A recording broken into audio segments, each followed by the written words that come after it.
thinking about it now, it's as if I'm dreaming now, and then I was awake. Then I was awake and conscious. I think they should call it a near-life experience because it's more alive than I've ever been. Meet Pam Najur, a bright, outgoing, normal American, a musician's agent and mother in Atlanta, Georgia, who after years of suffering through intense headaches was diagnosed with a brain aneurysm, entered the hospital to take part in a radical new surgical procedure, and while there, underwent something unique in the annals of the near-death experience.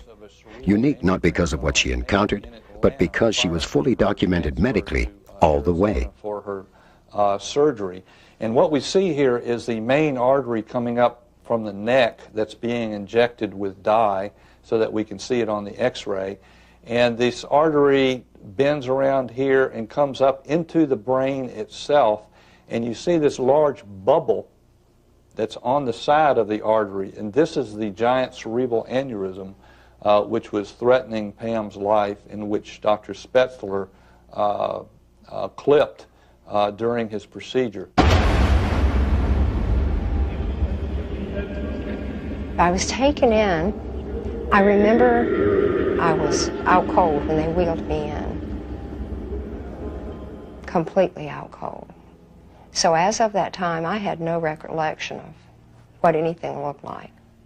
So what do you know happened to you during the operation? Well, I know I heard a sound, and the sound was in a natural D.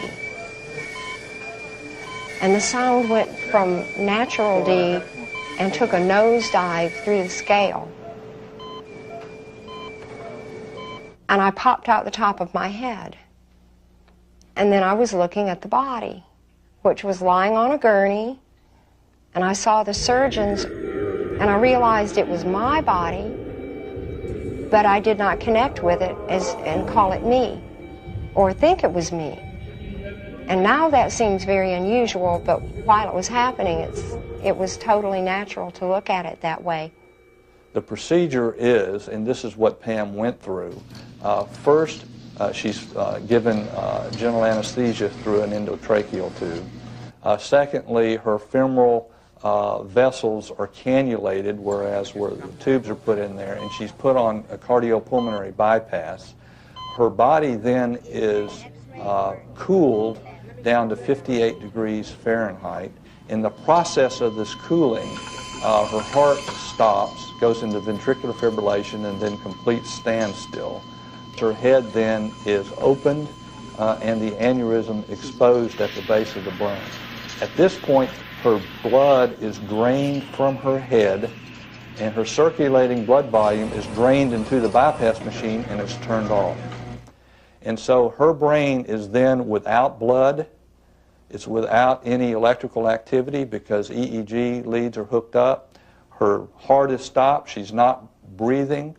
And her body temperature is 58 degrees Fahrenheit. She meets all of the criteria for physical death. And I became aware of a presence, and I sort of looked at it, and it was bright and glowing, and it seemed a long, long way off. And I say it's like an elevator shaft. And at the end was this incredibly beautiful, bright light. I've never seen a light like that anywhere. It was alive. It was breathing. It was real warm and real comfortable and real loving. I wasn't at all afraid. It was wonderful. And as I got closer to the light, other presences began to come around me.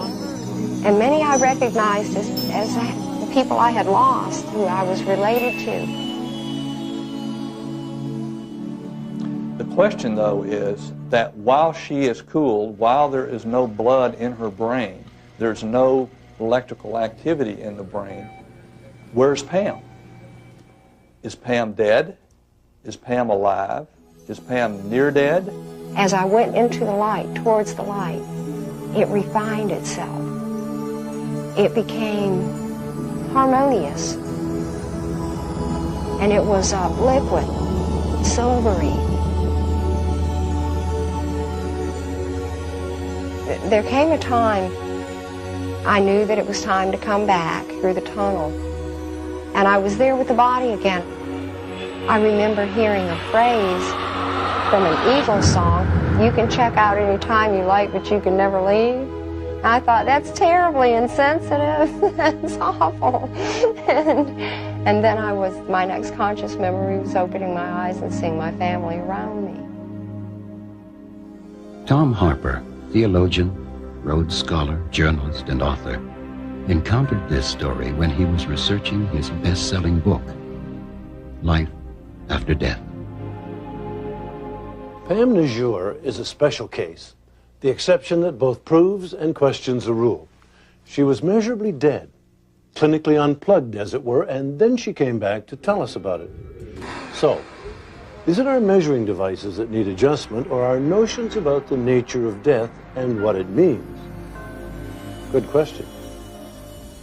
When I began the 3 years that it took to research my book, I knew there was no proof either for or against the existence of life after death. It's just as it is in the case with God. I saw my task then to be the assembly of the evidence, all of it, pro and con, to weigh it, and then to come to a rational conclusion based on a careful analysis of it. If you like, a kind of every man and every woman's common sense approach to the question. The one thing I can safely say that we've learned, the foundation stone, the central phenomenon of life after death studies today, is certainly the near-death experience.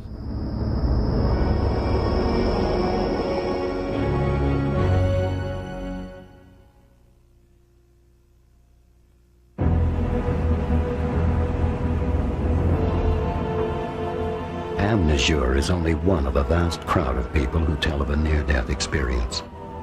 42% of Americans report some kind of contact with the dead. Sociologist Reverend Andrew Greeley.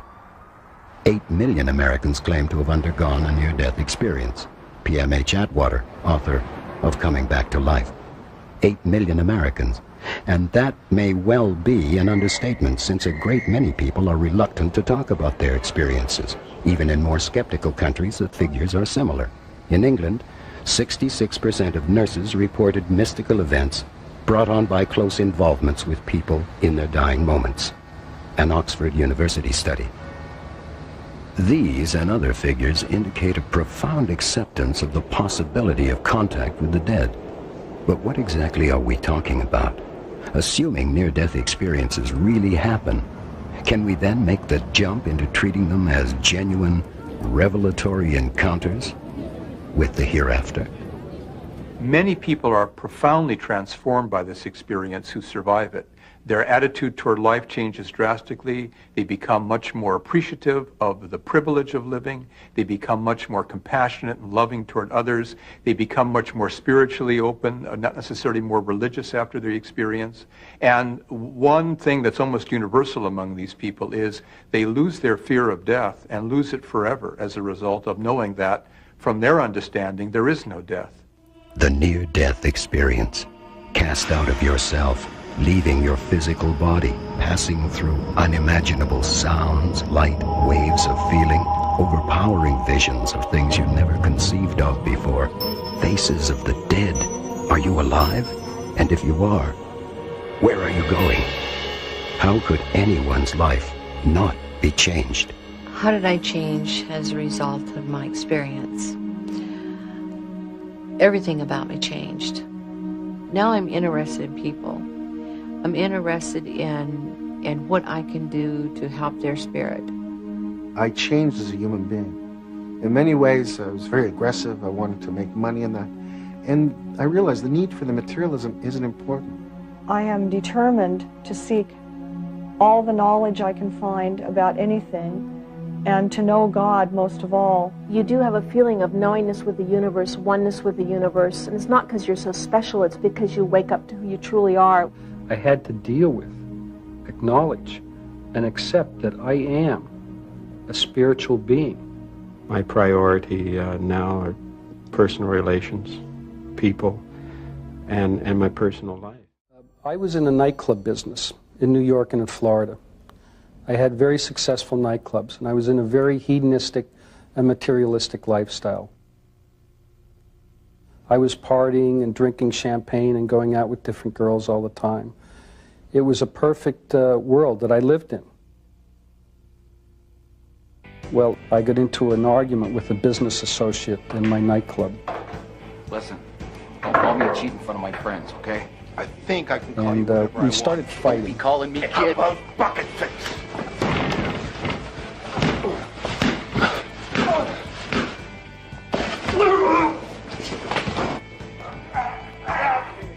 And it became quite serious. And I began to strangle him.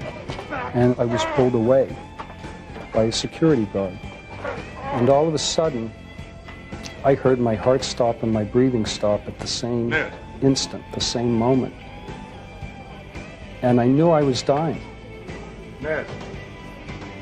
I thought to myself, this is it. Somebody call an ambulance. This is how it all ends. Hurry up. I was dead. I heard somebody shouting, "We have no vital signs. We're losing him."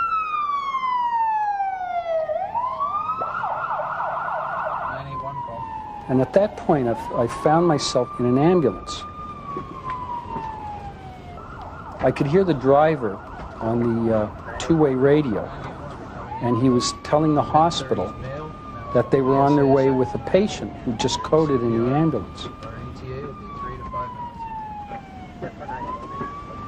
I sensed that the ambulance was slowing down, and the driver turned at this fork in the road, and when he accelerated very rapidly, I felt myself being propelled out of the top of the ambulance. And I was hovering maybe 40 or 50 feet above the ground, watching the ambulance going down this dark road. My view was then drawn up toward the sky, and I watched what I sensed to be a massive energy forming in the sky right in front of me, like a black liquid, and it created this tunnel effect, like giant waves, like giant ocean waves funneling around. I heard this loud whooshing sound, and then I went up into this tunnel of energy. And as I went up through it, all of a sudden I was enveloped with this bright light, bright golden light, just surrounded me. Then the light became brighter and brighter, and it turned to a pure white light, radiant, beautiful light. And I knew I was in the presence of God. Ned Doherty felt that presence so strongly that he reformed and turned his life around spiritually on the spot. But here is what happened to a man already a minister who had always assumed he was in the presence of God, but found that it meant something different after his near-death experience. I was asleep, and I awoke about 3 in the morning with great pain.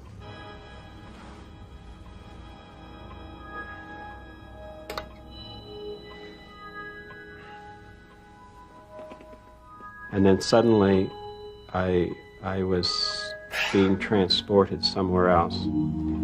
I remember looking back just fleetingly, and I saw my wife asleep in bed and my body there. I was drawn into this bright light, this ever-expanding, swirling tunnel of light. And it was very much a feeling of returning to somewhere where I had been before. It was like a coming home. I don't know. It was not frightening. It was very peaceful and exciting. That's what I remember. I remember the feelings of peace, gentleness, at oneness. And then suddenly, abruptly, I was back in that bed and back in that body. And I remember thinking, oh God, not this again. I was back in this physical body with its limitations. I was also back with my wife and my children and my pet dog and my home and all the persons and things that I enjoy in this life. but I had had a glimpse of something else, and all of that faded into insignificance. And I don't mean to depreciate my family when I say that, but it did. It was no longer significant. None of that. Ken Martin had a glimpse of something else. Whatever he felt was so immense, so overpowering that it made everything else, his wife, his kids, his calling, appear insignificant. One striking aspect of the near-death experience is the amazing variety of people who have had them. There are people of all religions and people who don't have any faith at all. Men, women, and children, good people, bad people, rich and poor, weak and strong. In the cases of Ned Doherty and Ken Martin, two quite different men, two quite similar experiences, and finally, two very different conclusions or lessons from them. It's obvious that the near-death experience, however powerful, affects everyone differently. But what does that mean? Does it indicate that the contents of the experience merely reflect the private imagination and are not universal? To put it another way, are they simply based in and confined to each individual's brain? I've no doubt at all that near-death experiences are profound life-changing events. They feel absolutely real to the people who have them. But underneath that, I think that it's all created by things going on in the brain.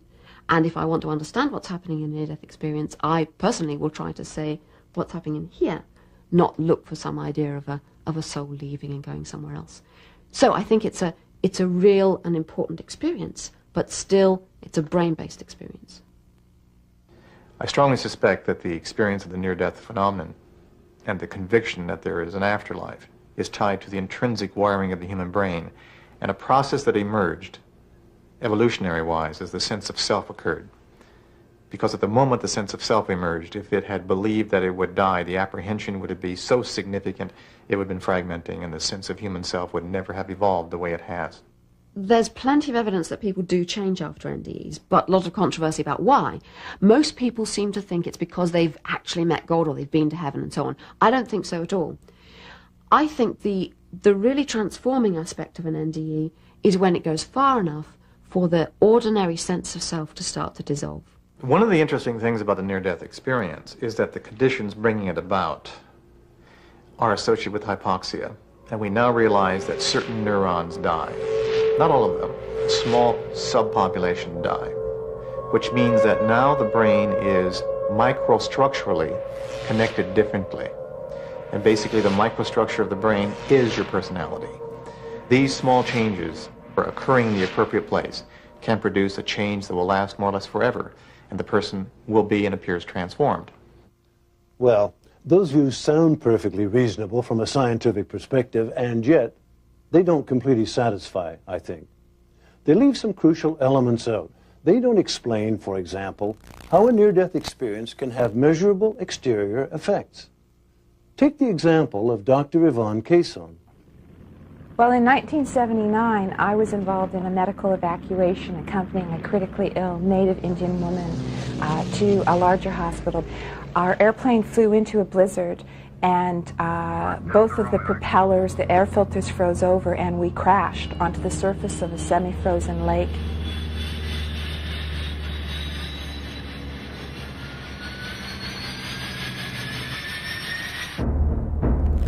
The patient died, and so did Dr. Cason. But a bright, pure, blissful light enveloped her, took her out of her body, and soothed her.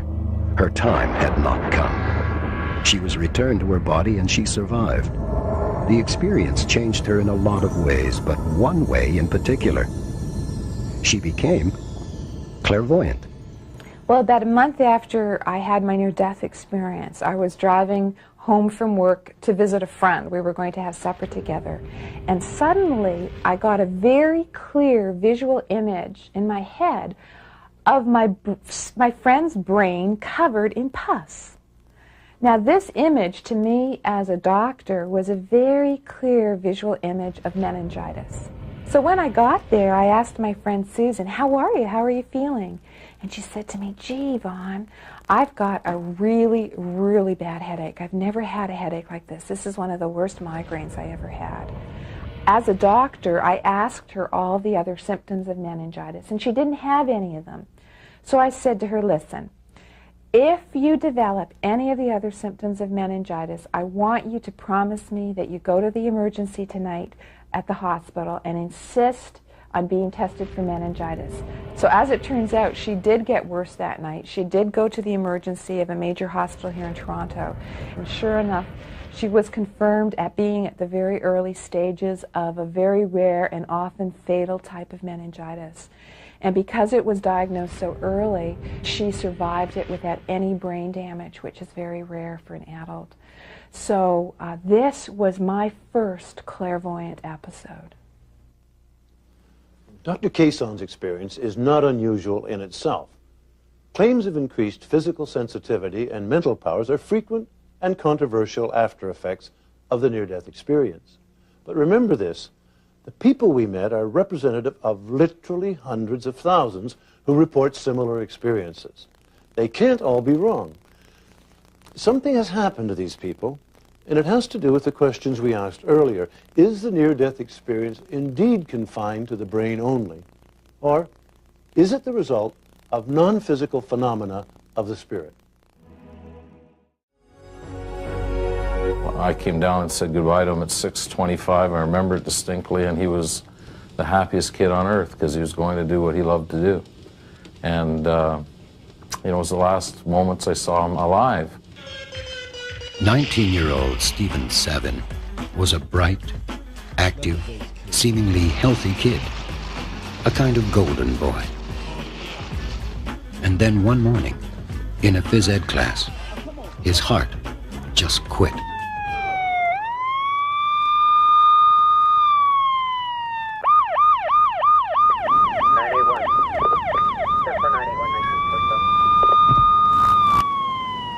He was pronounced dead in a hospital before either his frantic parents could get there. Their shock was crushing and total. I had never felt so much hurt in all my life, and it's a hurt that you just can't take away. It was almost as if this great big hole was suddenly inside of you. And no matter what, it just wouldn't go away.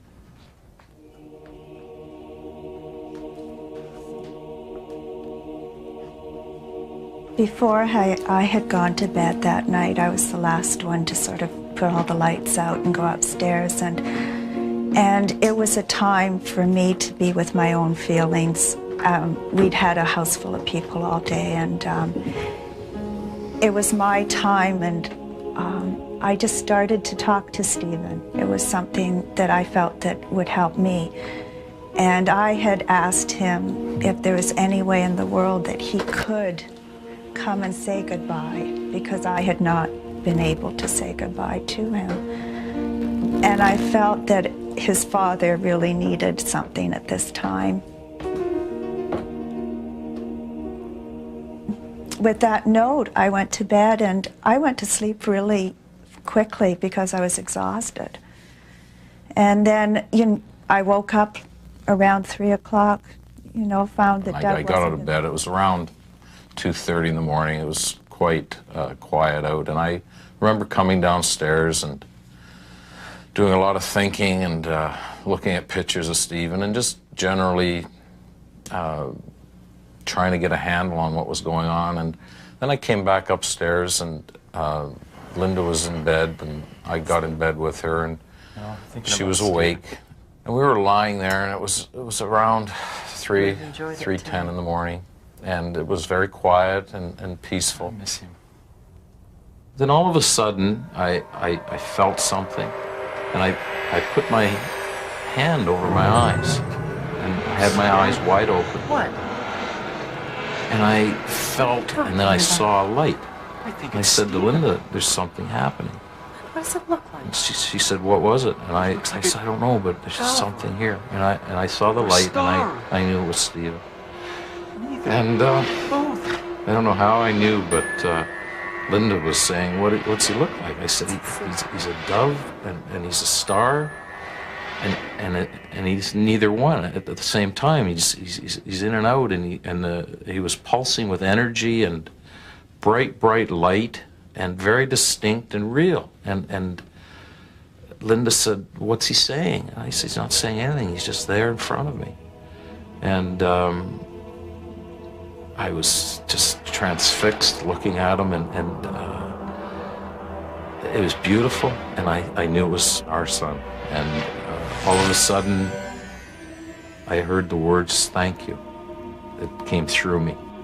And I knew that Stephen had said goodbye to us. It was the most amazing experience I've ever had in my life. I felt a definite, sudden calm come all over me. This story was one that Tom Harper, theologian, Rhodes Scholar, journalist, and author, encountered when he had finished writing his bestseller, Life After Death. The experience of the Savins is both touching and extraordinarily vivid. But perhaps more importantly, I find it completely believable. Neither of them had had any contact with the paranormal before this occurrence. And while it would be wrong to say that they miss Stephen any less now, there's no question that this incident has allowed them to begin to come to terms with his death. An important point to remember when we listen to stories such as those of the Savins is the sheer number of people who report such experiences. The Savins, in fact, are two of literally millions. Bill Guggenheim is a former Wall Street securities analyst who has now become a noted researcher in after-death communications. While these are very common events, we estimate, as an example, that 20% of all Americans and Canadians have had an after-death communication experience, which translates into numbers such as 50 million Americans or 5 million Canadians. And those are very conservative estimates. Yet numbers are probably closer to double those figures. Yet people don't talk about these because when they have them, they often think they're going crazy or losing their mind, especially if they're bereaved at that time. So if they go to share them with somebody else, there's a great deal of skepticism in our Western culture about after-death communications. And yet the irony is that these are very, very common in other parts of the world, such as the Catholic countries of Central America, South America, parts of Europe, in the Middle East, and even the Far East. There would be no reason to do the research or to write a book about this subject because they're just part of the process of living and of grieving and of dying and communicating after death back to the living person. Marilyn Johnson comes from a long line of native North American shaman and has inherited the gift of soul travel from her late grandfather. The story she is about to tell may give you pause, but the tradition of soul traveling she refers to is practiced by native people and is a process by which she leaves her body in spirit form.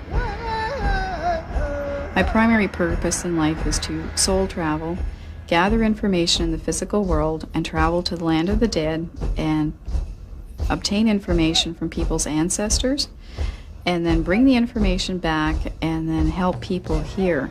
So it's sort of compiling information from two different places and then presenting it as a package of information to those who are still living here. Marilyn Johnson helps those in the land of the living gain information about themselves through contact with those in the land of the dead. But she can also use this gift to heal those in the land of the dead. It's about in 1981, there was myself and a few other medicine people here in Toronto received a phone call from a woman in New Mexico. And her partner at that time told us that their house was haunted and described a lot of noises, and they could hear like a little girl crying late at night sometimes, and they checked around the house and there was nobody there. So one evening they were out for a walk and it was at sunset and they were just coming home and they saw a little girl in a long dress in the front window of their house. And they were wondering, who is this little girl and why is she by herself? She looked like she was about 5 years old and maybe of native ancestry. She had black hair and dark skin.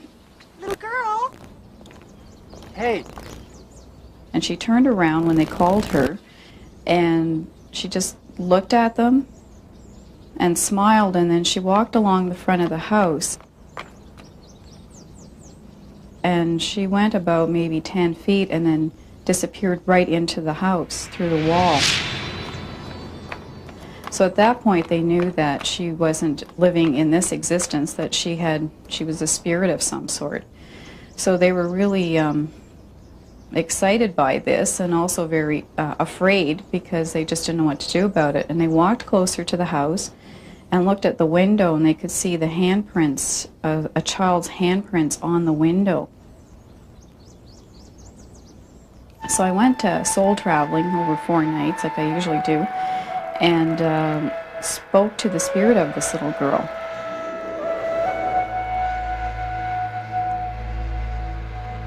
But also the spirit of her mother showed up, and I could see that they were separated.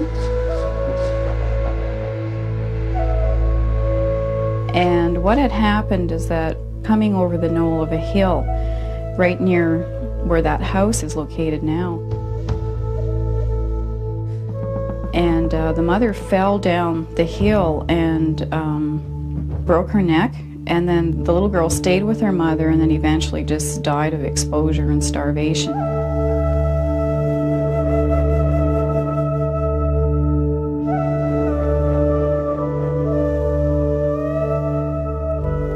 And because they had died at separate times, it's like they were spiritually separated. Coming back to the house, looking for her mother, because it had all occurred in that location.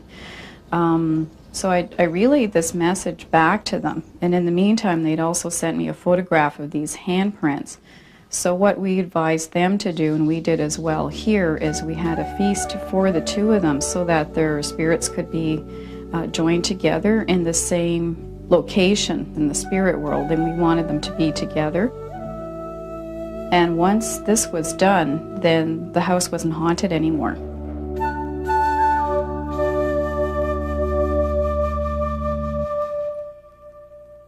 As the Savins and Marilyn Johnson show, there's no lack of evidence about contact with the beyond.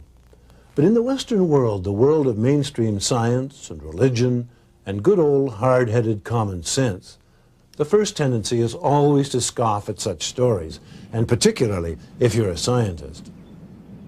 I think death is the most profound blow that a person can face. It's a frightening experience, the end of myself or of a loved one. And people want to deny it, so there's a tremendous denial of death.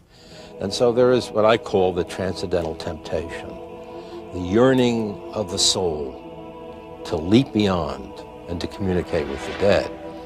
But again, these are anecdotal reports. They're psychological or subjective accounts. And the question is, people may have thought they saw this, but were they really, are these experiences veridical? Are they true? Or are they merely describing their own internal psychological needs? I think the latter is probably the better explanation. Not all scientists take as hard a line. Dr. Richard Olson at the University of North Carolina led a team of researchers who conducted a study with widows and widowers after the death of their spouses. And well over half, about 60-some%, said that they'd experienced the spouse in some way. Some had a sense of presence, some actually spoke with their spouse, some saw them, some felt a physical presence. None had discussed it with their physician. Very few had mentioned it to their family.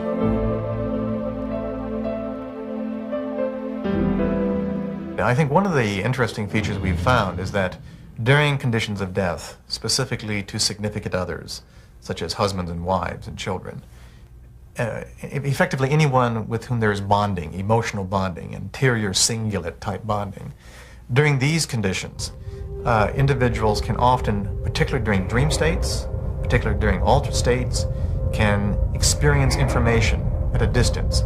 And we now realize it has something to do with the right hemisphere and the way the right hemisphere can detect information spatially and how it can respond to emotions.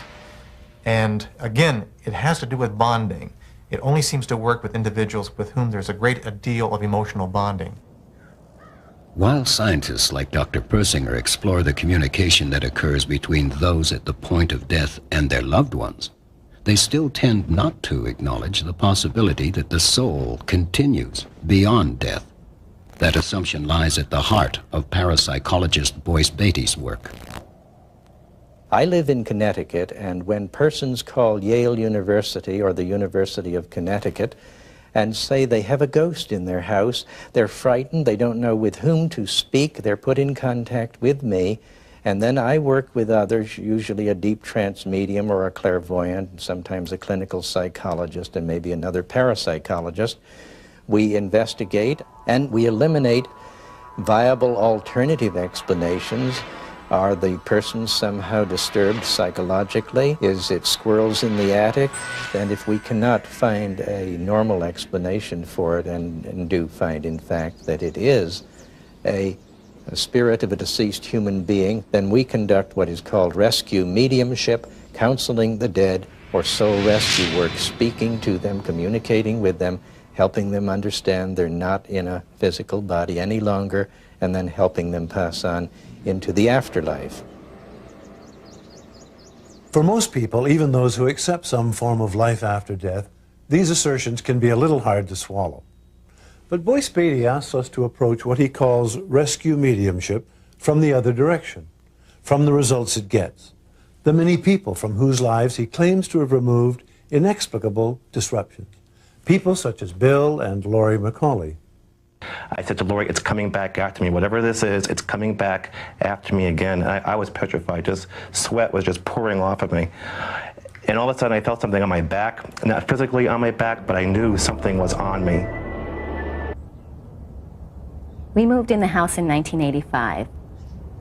And shortly after that, things would happen sporadically in the house. Lights would come on and off with an unexplained nature. We'd hear voices in our house other than our own, children laughing and crying other than our own.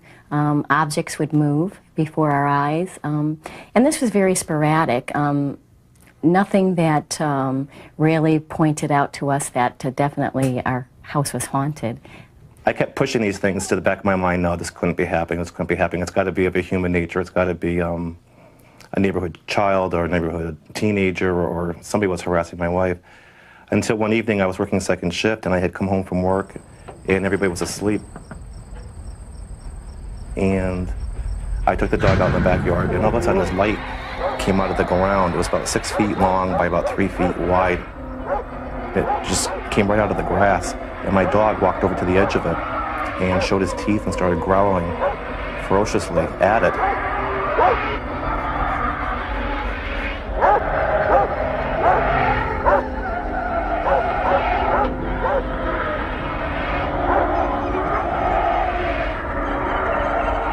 So I grabbed the dog and we went back in the house.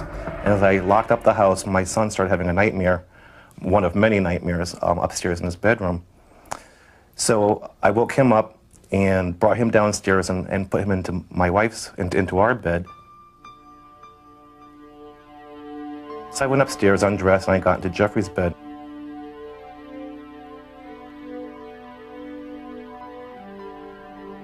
And then as I lay down, I felt a presence for the very first time over the dresser, looking down at me. And I sat up. It's black, no, the room is dark, but I knew something was there looking at me, and the only thing I could feel, I was not so much frightened as I felt as though it was confused. It was trying to figure out why was I in this bed and not Jeffrey. At first he was my friend in the beginning, but then at the end I was listening to my parents a lot, and he'd try and scare me until one night he was really bugging me and a lot of havoc was going on in our bedroom. We were sleeping together in the same bed. And there was that one occurrence when he came out of the closet and was scaring us, and he just pulled the covers off us, and he was just scaring my brother and me.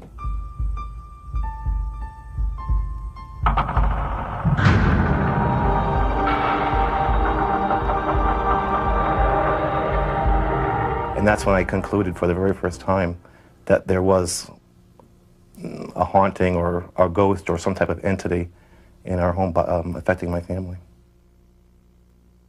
Upon reading an article about Boyce Beatty in the newspaper The Hartford Courant, Bill McCauley contacted him. Boyce determined that the family was indeed troubled by a legitimate haunting before prescribing a remedy.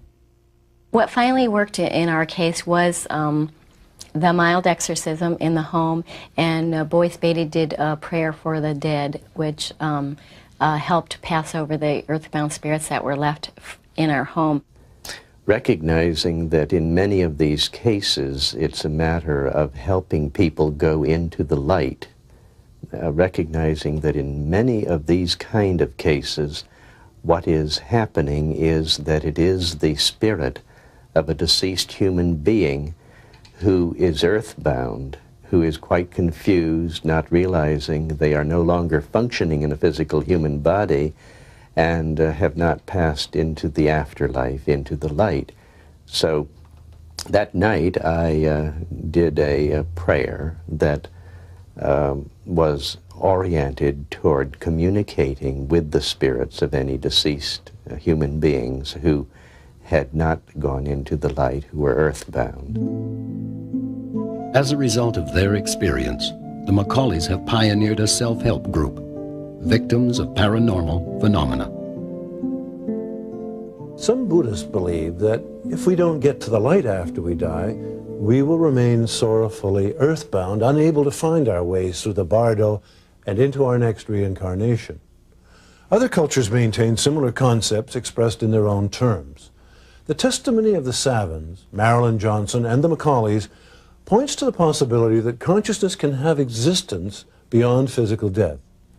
They thought Jessie Lott had a bad cold until her liver began to fail. She went into a coma, her brain pressure reached 100, and her heart stopped. For 20 minutes, she was gone. And then, she came back. An ordinary emergency, really.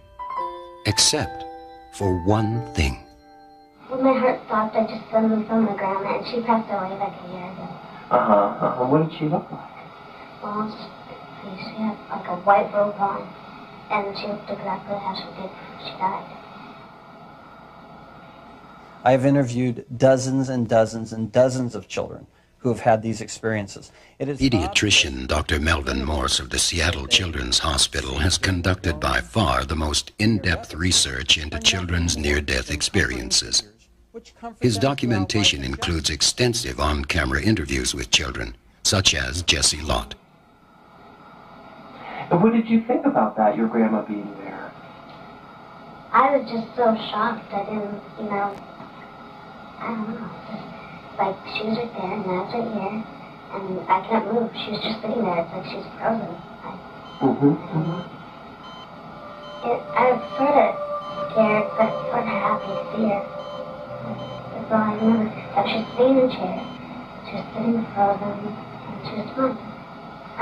I don't know where I went, but I went somewhere. She's just a kid with no axe to grind, no knowledge of the concept of the near-death experience. In her case, hardly any religion in her upbringing at all. Just a kid who remembers what she experienced. Hers is just one of the stories Tom Harper, Rhodes Scholar, theologian, and journalist, encountered when he was researching his bestseller, Life After Death. Just a kid.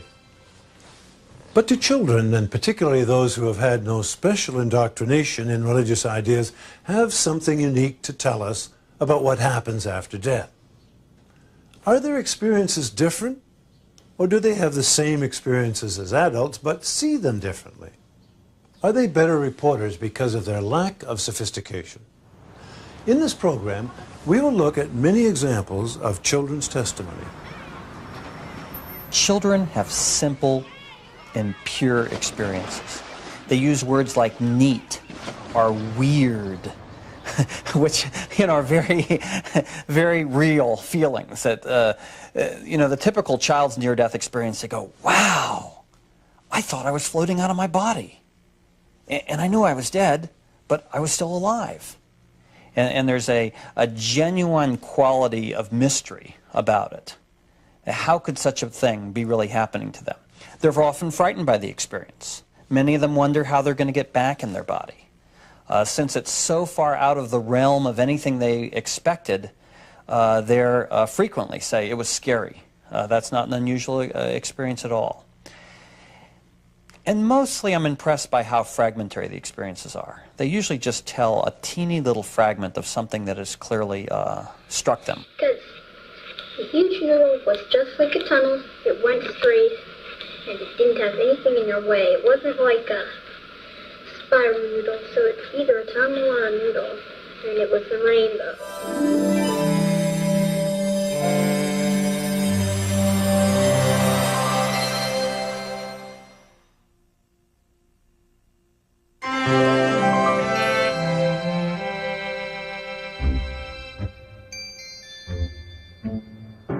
A horrendous crash on a snowy mountain bridge plunged 3-year-old Chris Eggleston into a freezing lake.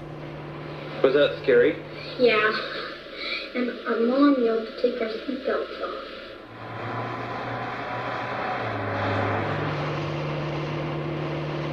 But when we crashed, behind us was a car with 6 children in it. He was the person who saved my life. He saw us go around the curve, but when he came around the curve, he didn't see us anymore. So he took his flashlight and went down off the bridge, and he could see us, could see our car. So he had to dive like 5 or 6 times to get down far enough to get to it. And during all that time, I was having a near-death experience. Chris Eggleston had, again, a typical child's near-death experience, in the sense that it's brief, fragmentary, difficult to comprehend, both for us and for him. I started falling through this noodle. It was coming closer and closer. And I went inside it, and it was all like a rainbow. And then at the end, there was a wall with smaller, just 2 smaller tunnels that would lead to like an animal heaven or human. And he was in a car which filled up with water, and he nearly drowned. He said suddenly everything went blank. He was then out of his body, surprised to be there, felt that eventually he could learn to swim or somehow move himself in the air. Said that he went to a place that he called the human heaven and made some sort of choice to return to his body. But interestingly enough, he says that he was in a huge noodle until he realized that noodles don't have rainbows in them, so it must have been some sort of tunnel. Children's experiences have the common features of tunnels, lights, out-of-body experiences, all of which I think we can understand in brain terms. What they don't have is elaborated visions of the kind that adults have. They do not have long life reviews. They haven't had a long life. Quite often they see living people as well as dead ones. They see their pets. They see the people who matter to them in a different way from adults. We also mustn't forget that many children, particularly in America where most of these stories come from, are exposed to a lot of religious propaganda early in their life. They hear about heaven and hell and pearly gates and angels and so on. And in fact, some of the angels children report are classic sort of painted angels that you might get in a religious shop, wings and halos and the whole works. So I think a lot of the details come from children's expectations, just as they do with adults. And then I didn't know which was which, so I started floating down one of the animal ones. Then I ran into this humongous flower. And then inside I found a honeybee that was like as big as I was now. Like, I knew he liked me because he gave me some bread. His parents had no religious beliefs whatsoever. He doesn't encounter something that he thought was God. His heaven is a very commonplace description of heaven in that it was a golden castle with pearly gates, the kind of thing that I think virtually every child is exposed to. He says he had a bumblebee as a helper that assisted him with the experience. In other words, I think a more religious child typically describes guardian angels as assisting them with the experience. In his case, it was a bumblebee, a very non-religious image in keeping with his very non-religious background. The one message I've learned from children's near-death experiences is that we die the life we live. So, it seems we die the life we live. The same images that are comforting to you in life are comforting in death. How did that make you feel? I was sort of scared, but sort of happy to see her. You were happy to see her. And then what happened? One of the most interesting things about watching the interview with Jessie Lott is the fragmentary nature of her experience. She's obviously struggling with something very profound that's happened to her, and yet she herself doesn't understand it. She has a long memory gap to the very moment her heart stopped beating. And that's when she had the image that her grandmother was sitting there at the bedside. I was just so shocked to see her. She has the sensation she went somewhere else, and then she was back. And then following this tiny little memory, which is localized to the point of her near death, she then has another long memory gap. She doesn't tell us a coherent story. She doesn't fill in every memory gap. She doesn't have a logical or rational explanation for the puzzling things that happened to her. Instead, she simply tells us what she saw and how profoundly affected she was by it.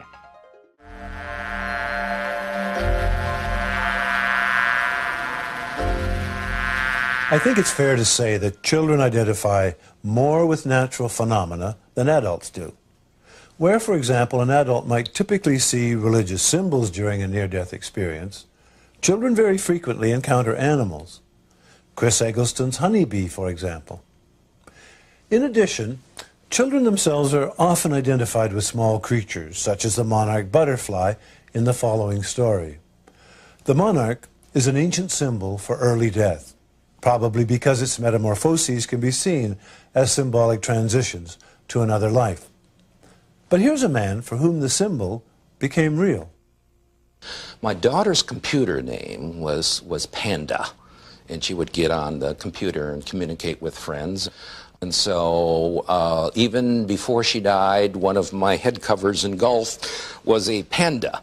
And so I'd always think of Jenny when I played golf and would take that cover off. The first monarch experience for me was a Sunday afternoon in August, and beautiful in Omaha, and gathered my 3-wood out in the fairway, and the head cover was the panda, thinking about Jenny, and looked down to my ball, and there's a monarch sitting on the ball.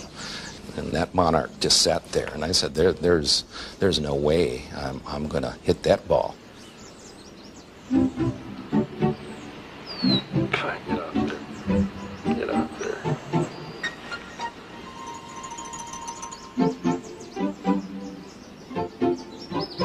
So after several minutes, finally the monarch very gently and kind of spiraled up and went away, and I felt very warm about it, told my wife, and within a couple of weeks some more began to happen. I was talking to a new next-door neighbor, and he asked me, how many children do you have? And I'm always reluctant, do I say 3, including Jenny, or 2, just the living? And I said 3. And so he asked me questions. He says, I know a little bit about that and what happened. So I told him, and then I began to relate the butterfly stories, 3 of which had already happened at that point. Take my hat off, and I'm shushing it away. Thing just doesn't want to go away. And as I'm talking about Jenny, as I'm talking about deathbed visions and so on, a monarch comes, and there's a twig there and sits there. And he's doing this double take, looking at me and looking at the monarch, and it sits there what seems like 6 to 7 minutes.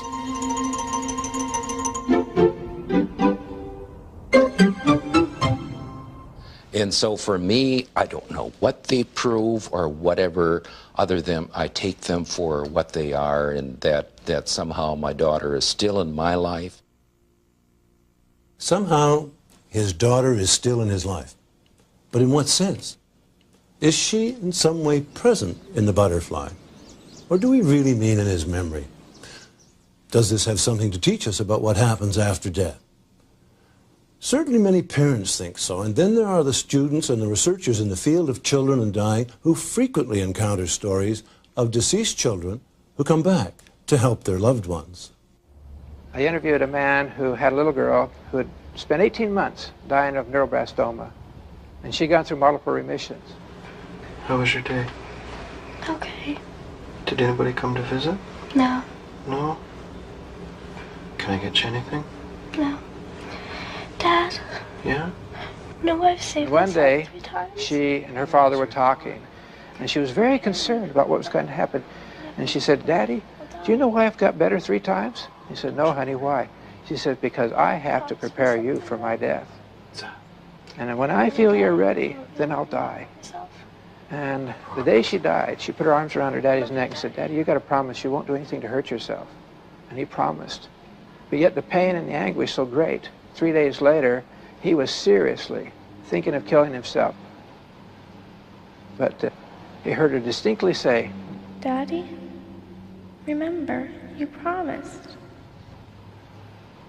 And he said, even though the pain was bad after that, I never seriously contemplated committing suicide again. A hallucination? Maybe. But when people die, there's always an inexplicable aura around them, and never is that phenomenon more deeply felt than when a child dies. The feeling may come from the child, but it encompasses all the people close at hand. There's no end of credible anecdotal evidence to this effect. But Emily Dickinson puts it as clearly as anyone ever has.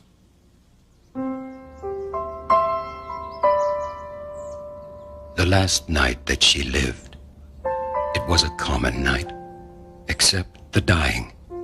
This to us made nature different.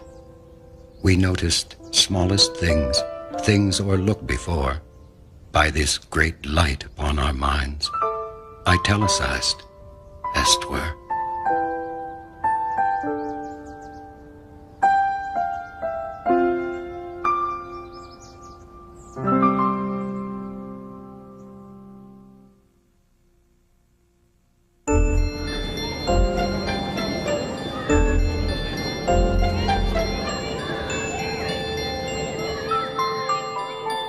You know, something that Dr. Morse has learned from his research is that children don't see death as something to be feared. I'm curious, one child said to me, I'm not afraid to die anymore. What's the message that people who've had these experiences, that they tell us again and again? I'm no longer afraid to die. Sometimes children carry their indifference to death to extremes, appearing notoriously casual, not to say callous about the whole idea. After all, they can't really conceive of its meaning, and certainly not to its happening to them. Miss Lucy had a baby, she named it Tiny Tim. She put it in the bathtub to see if it could swim. It drank up all the water, it ate up all the soap. It died the very next morning with bubbles in its throat. Miss Lucy had a baby, she named it Tiny Tim. Put it in the bathtub to see if it could swim. It drank up all the water, it ate up all the soap. Tried to use the bathtub, but it wouldn't go down slow. Miss Lucy had a baby. But children not only have near-death experiences, they die too. And there's plenty of evidence that they tend to approach their deaths differently than adults. They are often less frightened and more concerned with the effects on their loved ones. Tanya Caruana had been battling leukemia for close to 3 years when her parents had to break the news to her that she wasn't going to get any better. When her cancer did come back, it was devastating. And that to think that your child is going to die and you're never going to see that child again. Tanya became very quiet, very withdrawn at that point. I knew that I couldn't wait any longer, that I had to confirm to her that yes, there's nothing more that could be done. And that was a very difficult thing as a mother to do, to look your 13-year-old child in the face and tell them there's nothing more that can be done for them. Shortly afterwards, I went down to take a break and have a really good cry for myself. And when I came back up, she wasn't in her room. And I found her in a little 5-year-old boy's room, telling him how important it is that he takes his medication because he was having a lot of problems taking his medication. And I thought, here's this child that just found out that she's dying, and here she is trying to help somebody else. When children are dying of an illness, it's a devastating event for parents, obviously, and siblings. But if the parent can make themselves receptive to the child really truly sharing their experience, rather than continue to be rooted in the physical losses and changes, and that's a very hard thing to do. Anticipating the loss of a child it's one of life's most devastating things. But you have this little child, this little spirit that is having some very wonderful experiences. She was very weak, and you could see her just trying to lift her arms. And at first, we couldn't figure out what she was trying to do. And then we realized through her whispers that she was trying to hug us. So we both took an arm. My husband took an arm, and I took on an arm, and I was laying on the bed beside her. And I put my other arm around her, and I was just holding her. And she kept saying over and over again, "I love you, I love you." She knew that her time had come.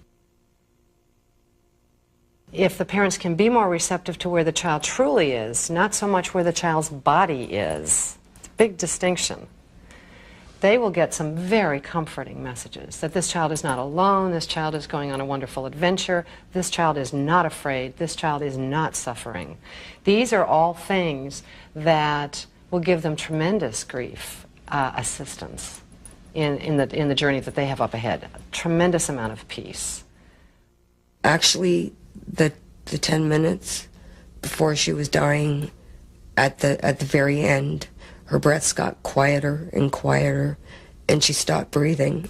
And at that point, I started crying, and she started breathing again. It was like she was trying to make herself go on for my sake.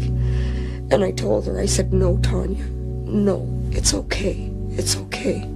And at that point, she stopped breathing, and then that was it for her. Tanya's love for her family and her lack of fear in the face of her impending death taught everyone around her a profound lesson in courage. The stories of children who have had near-death experiences and what those who were close to children who have died tell us confirms to me my sense that they're nearer to the womb of creation. Perhaps, in some sense, they're privy to a clearer and purer perception of what's happening to them.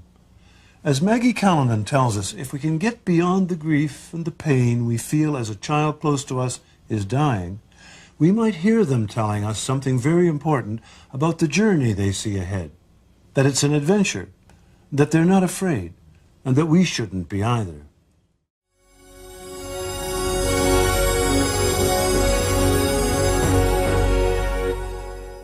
This was dreamt by a dying woman in her hospital room.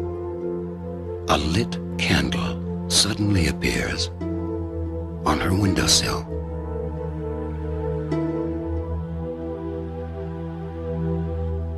The candle goes out.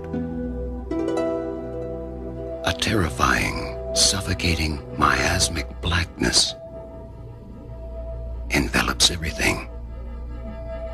Then, the candle relights, but on the other side of the closed window. The woman died shortly after relating the dream we've just seen to a nurse.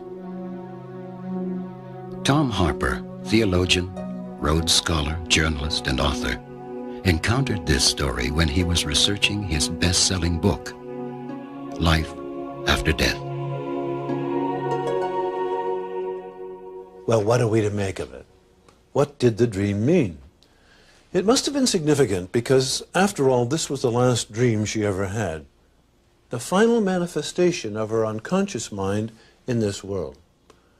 According to the celebrated psychiatrist and dream analyst Dr. Marie-Louise von Franz, and based upon her analysis of over 10,000 dreams of the dying, the meaning being communicated is that the light of the individual, one of those common metaphors for life that we've seen so often, goes out at death but is miraculously renewed on the other side.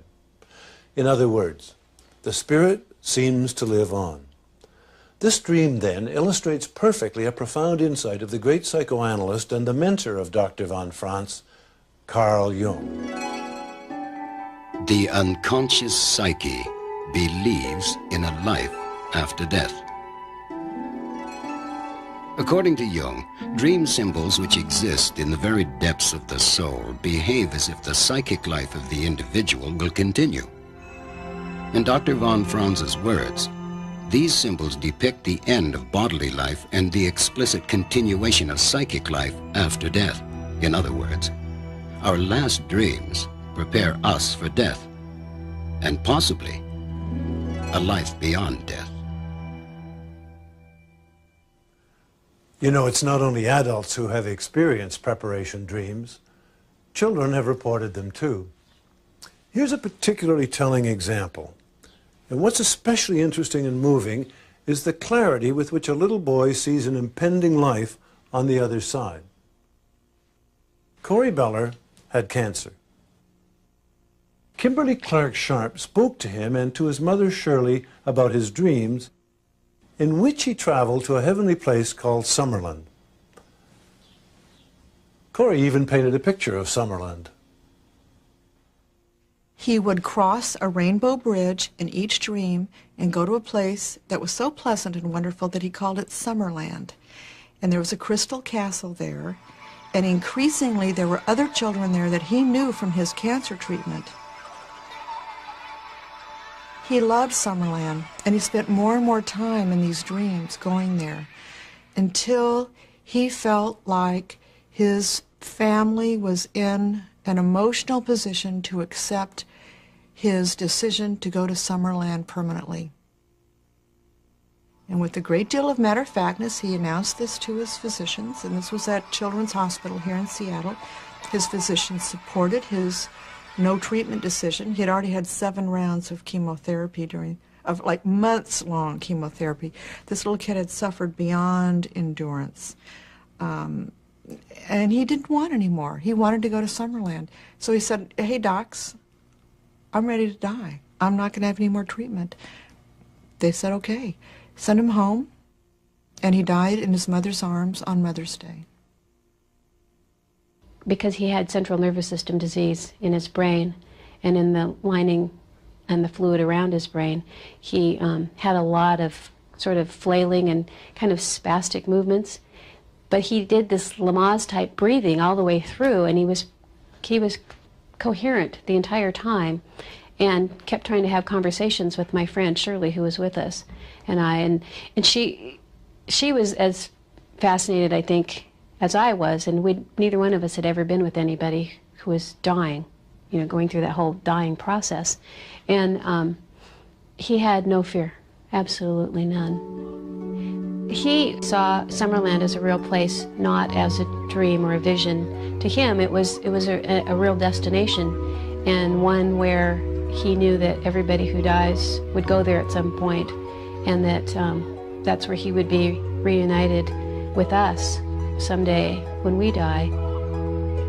Corey Beller showed us that dying children dream in a pure and often unexamined context.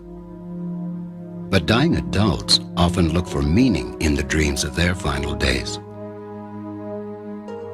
Do these dreams provide an insight into what awaits them after death? This is Casey House, a hospice for terminally ill AIDS patients in Toronto, Canada. It is probable that every patient here will have died long before this program is seen. That is no secret, least of all from their own unconscious minds. Yves Benoit, a 37-year-old playwright and artist, talked to us about his dreams and how he interpreted them. The universe is the sea. The sea represents, I have dreams about the sea.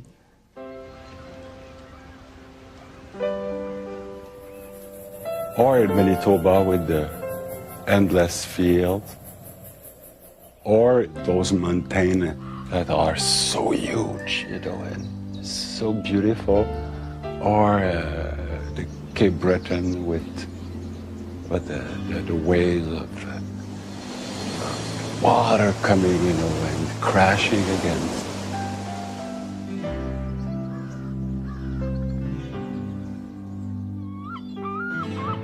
Dying is to be part again of the universe without having to compromise or without having to work for it,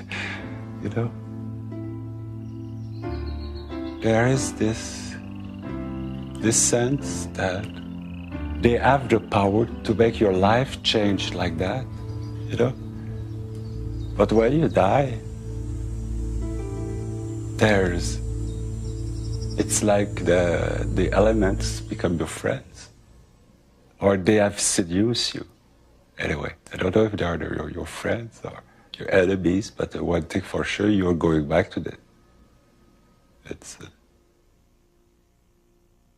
Eve rejoined the elements in his dreams 2 weeks after he spoke with us. Douglas Graydon, the chaplain at Casey House, has seen a great many like Eve and listened to them describe their dreams. I think it's taught me that the dying process is a lot more gentle than I presumed it to be. I know there's an awful lot of debate as to whether or not the human body physiologically is releasing hormones or other forms of substances within itself to deaden the pain of approaching death.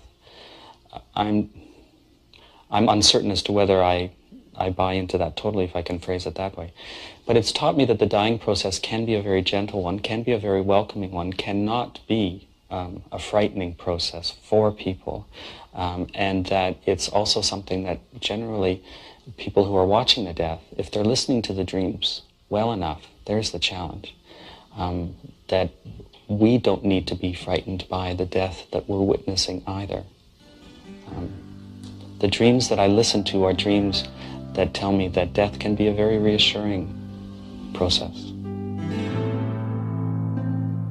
The question make me laugh. If I believe in life after death, it's of course I believe in life after death. Like I believe in the wind and I believe in the sun. Of course I believe in life after death.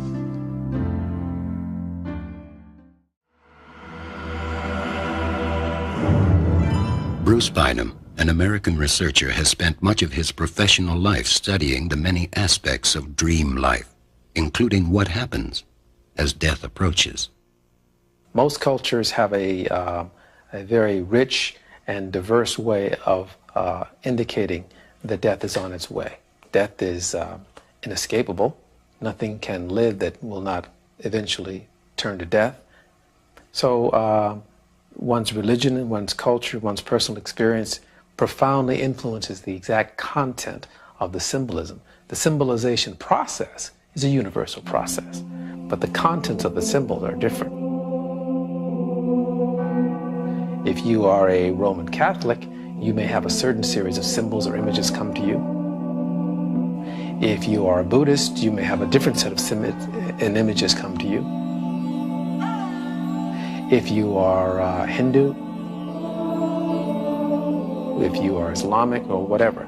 But the symbolization process and the psyche's attempt to come to terms with it, that's a pretty universal phenomenon.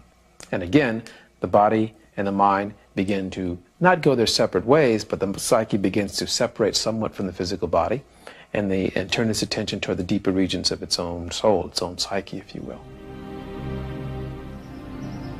There are definite common symbols, particularly in the West, about one's own death. Common ones are one about to take a long trip, a long journey. Another common one is one's final curtain call, if you will. Another one is images of burial grounds. So there are many, many, many very common ones, and you could call them archetypal if you want, but they're very common. You would find a different set of ones if you were in India and a different set of ones if you were in Japan. So culture influences profoundly the content of symbols, but the symbolization process is universal. Sometimes the symbol of impending death can be entirely personal, perhaps only a sound.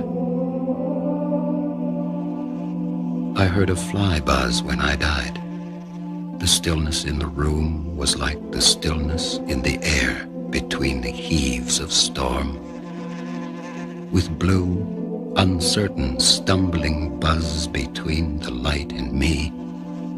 And then the windows failed, and then I could not see to see. But whether the symbols are traditional or personal, the basic question arises, is this real information in symbolic form? Are we truly being informed about what to expect? Maggie Callanan is a palliative care nurse and co-founder of Shades of the Rainbow, a workshop whose aim it is to reframe our approach to dying. We really use dreams in two pretty distinct ways in hospice. First of all, I think it's an important type of communication if our patients are dreaming, to ask them to talk about the dream. If dreams recur, if there's a pattern to their recurrence, the same dream over and over again. Some dreams may have a theme that builds. I remember one woman who lived very much alone, and her cat was her real important person, or the thing that she loved most in life. And the cat, she had had the cat put to sleep just some weeks prior to her own death. And in her dream, she could see the cat down the tunnel. And she would squint and look, and she wasn't sure about the shape. And the dreams were sequential, and as time went by, then she was sure it was the cat, and it was coming closer and closer and closer. And I remember saying to the nurses, she will probably die when that cat comes.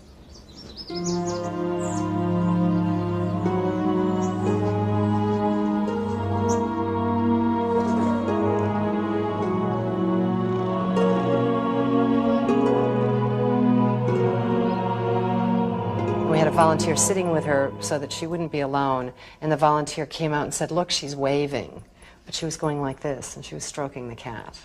So that was a good tip-off to us that there was this process going on with her.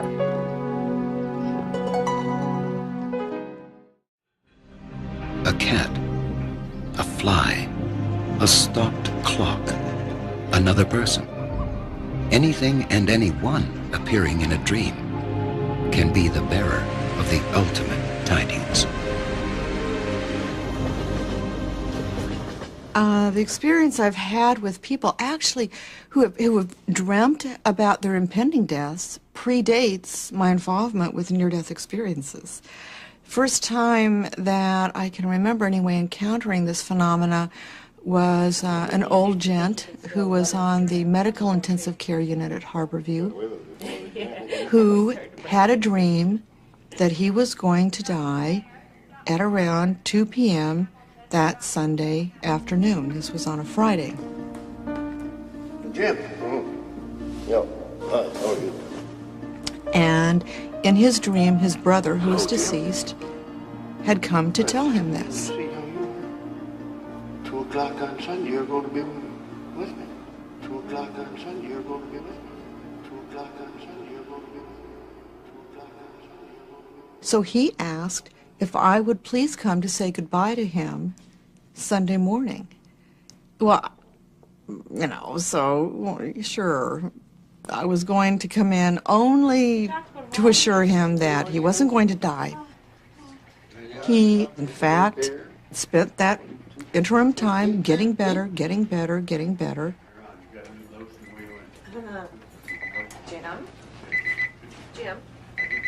Jim. Code Blue 104. And that Sunday, around 2 o'clock, he went into cardiac arrest, and nobody could get him out. Nobody. And he died. And I was comforted by the fact that I knew his brother had come for him again. 2 o'clock on Sunday, you're going to be with me.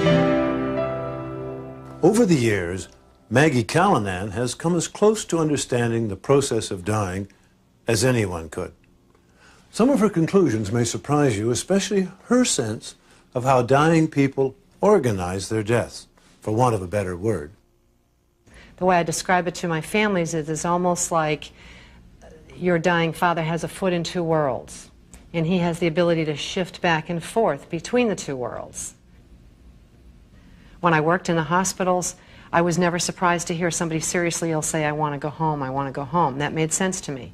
But wasn't I surprised when I started working in patients' homes that patients were saying, "I want to go home"? Then you have to say, wait a minute, what are we talking about here?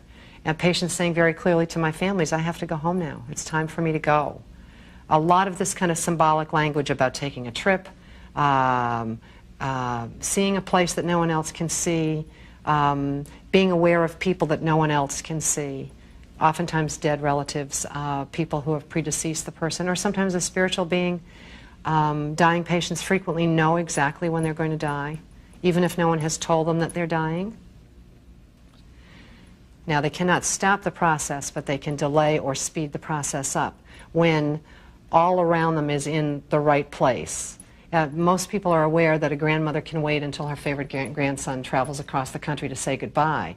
But what people overlook is the dying person who sends the family away, perhaps in a hospital, "Go home and rest, you're tired, I'm doing better." And the family gets home and a half an hour later the nurse calls and says he's gone. That family is left with a legacy of guilt that is destructive and wounding, when in fact it was the last loving act that he actually chose to spare the people he cared the most about.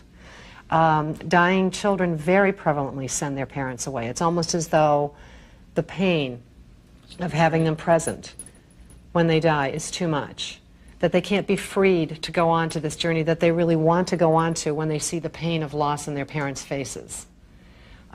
This is very important for people to know ahead of time, because otherwise they carry a legacy of guilt with them for years. How could I have gone to sleep? How could I have left? How could I have had dinner in the cafeteria?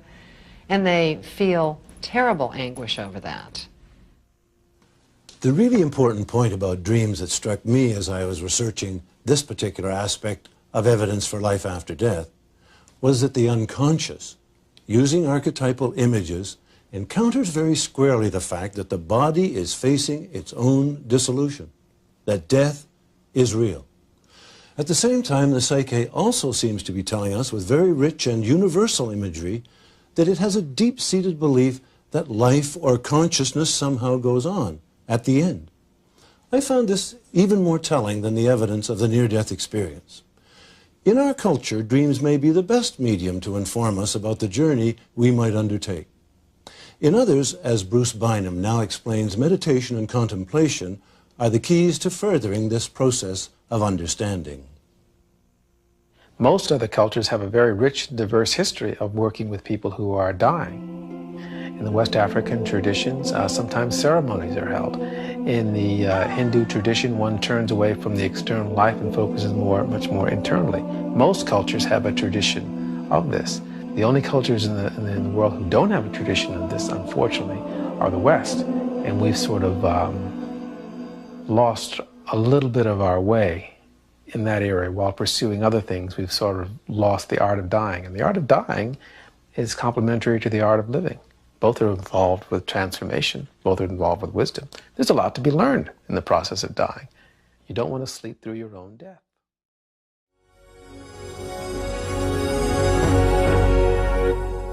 It's hard to get people to believe that it wasn't a suicide attempt. Pat Young was in despair that she would ever be able to resolve the difficulties in her marriage. And so she shot herself and went to hell.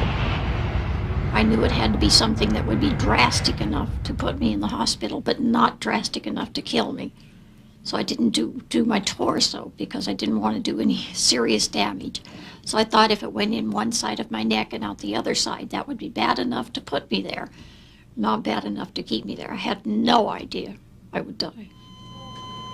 I was in a coma for 3 days on life support. They were positive I wasn't going to live. They had informed the family that they had lost too much blood. It started out with these little beings, child-sized creatures, grotesque, absolutely grotesque little creatures. And they took great delight in doing things. They would make holes in me. They would either shoot me or they would make holes by actually hitting me. And in these holes, they would put horrible things, anything that was excrement, vomit, bile, anything that was absolutely obnoxious. And these holes were everywhere. They would put them in my body, in my arm, in my cheek, in my eye socket. And you can't do anything. And you're extremely ill from it. But you can't get sick. I wasn't able to even gag. And you can't feel the pain, but you can feel and you can smell. And just beyond my right shoulder, I could hear this very heavy, raspy breathing, and it was getting closer. And I couldn't turn to see, and I didn't want to see. But I knew that as soon as it got within my range of view, that what I had gone through up till then was absolutely nothing. It was absolute pure evil of some sort that was coming. And at the very last second, when I knew the very next instant it would be within my range of view, I opened my eyes and I was alive. Tom Harper, Rhodes Scholar, theologian, and journalist, found when he was researching his book Life After Death that most people who have undergone near-death experiences claim to have at least started on the path to heaven. But there are others for whom the experience turned intensely negative. Hellish, in other words. Not long ago, my wife and I attended a church service in which the preacher declared in no uncertain terms that only those born again in Jesus would be spared eternal damnation. Afterwards, I told him I thought he had a rather narrow view of heaven and hell. "I do indeed, brother," he thundered at me. "I do indeed." It was obvious he felt we were headed in different directions. Maurice Rawlings, a cardiologist in Knoxville, Tennessee, has been on the front line in operating rooms where he has seen numerous people die and revive. He says we are not hearing about negative near-death experiences because no one wants to admit they've been to hell and back. Unless you're on the floor with the patient resuscitating, at the time, the heat of battle, at the time of their experience, why are you fighting me off, John? What do you see? Is there fire down there? Is the devil there? What's there? Then it all comes out. It's not sublimated into painless portions of the memory. You've caught them red-handed. They can't deny it.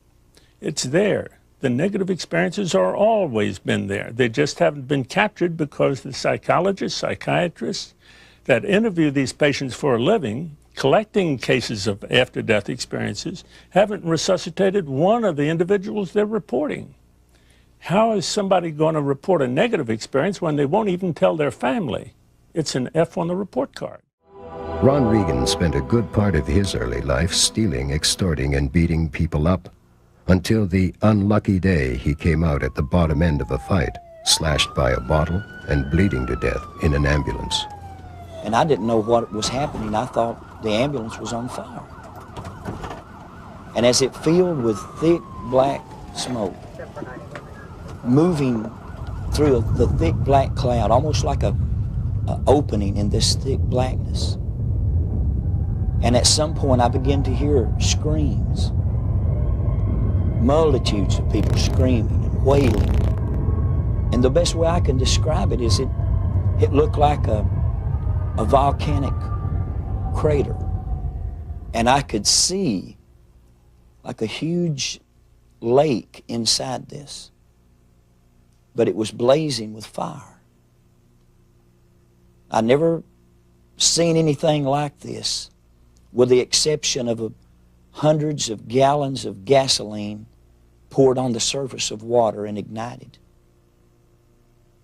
But even worse than the sight, I began to see and to know that these voices were coming from those flames. And then I began to see bodies, silhouettes of human beings screaming, on fire, burning, but they weren't burning up. they were in an inferno of flames, but they weren't burning up. And they were screaming, and the smell, if you've ever smelled burning flesh, it was unbearable. And the screams were unbearable, but the most horrible thing was the pain, the emotional pain of loneliness and separation. And I saw other people, and they're saying, Ronnie, don't come here. There's no way out. Ron Reagan became a Christian minister, preaching the gospel from his own experience. Well, I have nothing against becoming a Christian minister. After all, I became one myself.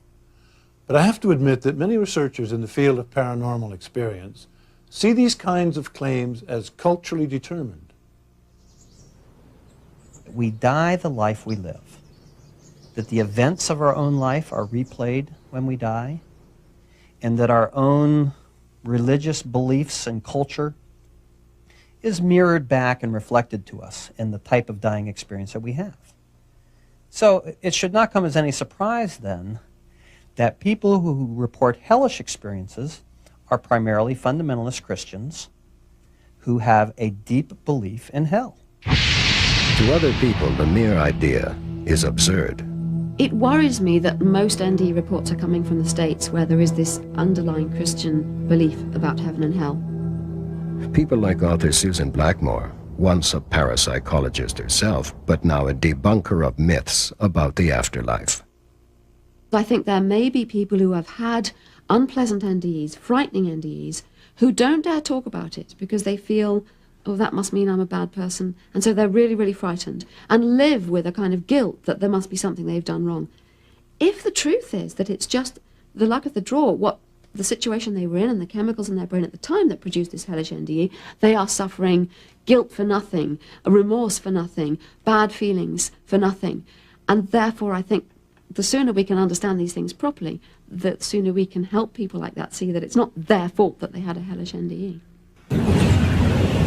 Psychiatrist Dr. Stanislav Grof, who has spent a lifetime studying altered states, speculates that hell may in fact exist in another dimension of time and space.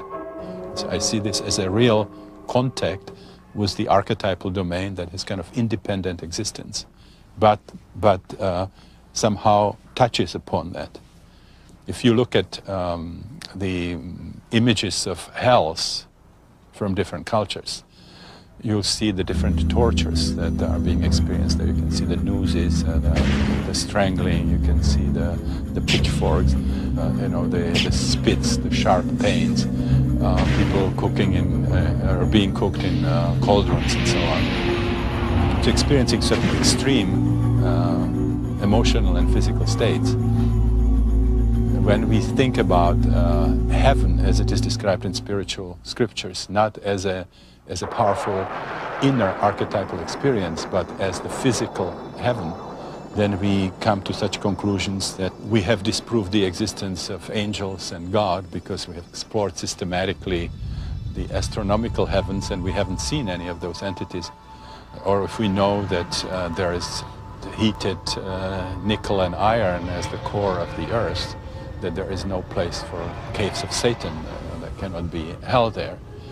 So the idea is to get to hell or to heaven, you change your consciousness. So somebody can be here with us and be in heaven or hell, while everybody else is in Mill Valley. Those two are not incompatible in any way. So those are very, very real experiences, and they have to be studied by consciousness research. There's nothing that you can say reasonably about heaven or hell coming from physics or coming from biology or coming from medicine, because we are talking about states of mind.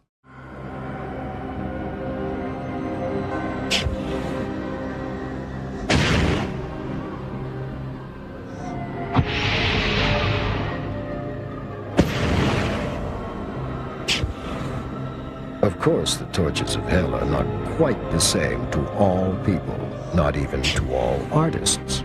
To some, they are good for a last laugh.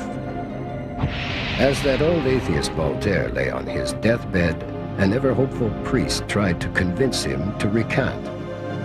At the very least, to forswear the devil. Voltaire shook his head. "Is this any time to be making new enemies?" he murmured. Most people seem to crave for evidence of life after death. And I think this is quite natural because we spend our lives almost being taught that we matter. You know, I must get a bigger car, a bigger bank balance. I must have people love me and approve of me. I must be nice to them so they'll like me. All of these things are me, me, me.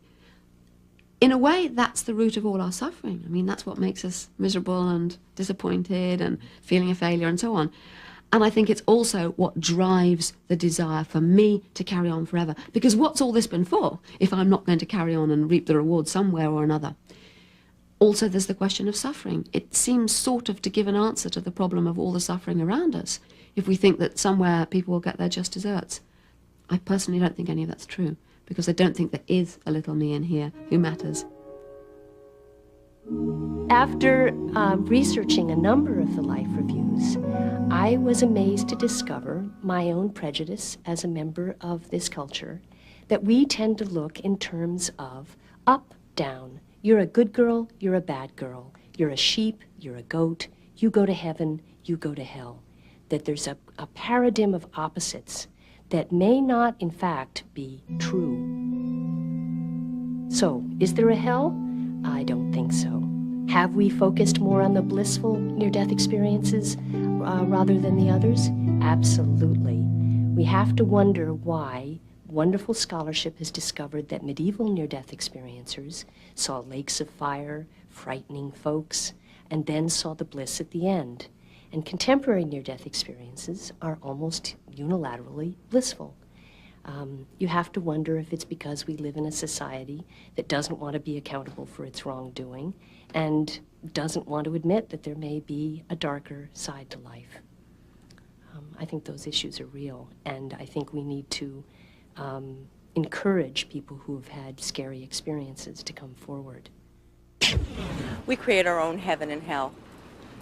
It's all relative. And in terms of heaven, it's when we feel good, we're in heaven, and when we're in the pits, we're in hell. L'enfer, ça serait un endroit où on doit continuer où on continue à être entouré de gens qui ne savent pas s'assumer. On est entouré d'hypocrisie, de mensonges, de pensées négatives. I mean, if heaven is defined as we're all part of a much larger being, then hell is sort of not being completely at peace with that sort of thought. So it's an internal thing as opposed to an external thing. L'entour et l'enfer serait vraiment un endroit où la sensualité ne se développerait pas du tout, ne s'épanouirait pas du tout, mais au contraire, la partie la plus basse et la plus mauvaise de l'homme se contenterait d'exister. There are other hells, beside the traditional Christian one.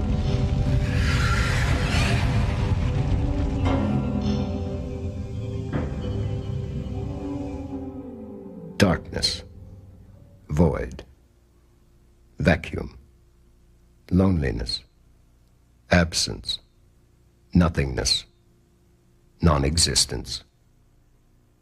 What I knew was that I was outside of the hospital, going into the sky.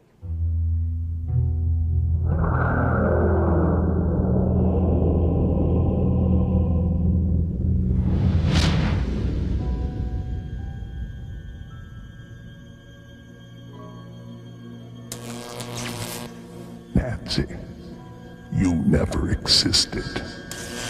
You never will exist. 35 years ago, Nancy Evans Bush may have experienced the kind of hell referred to by Stan Groff when something went terribly wrong during childbirth. She has been trying to make sense of what happened ever since.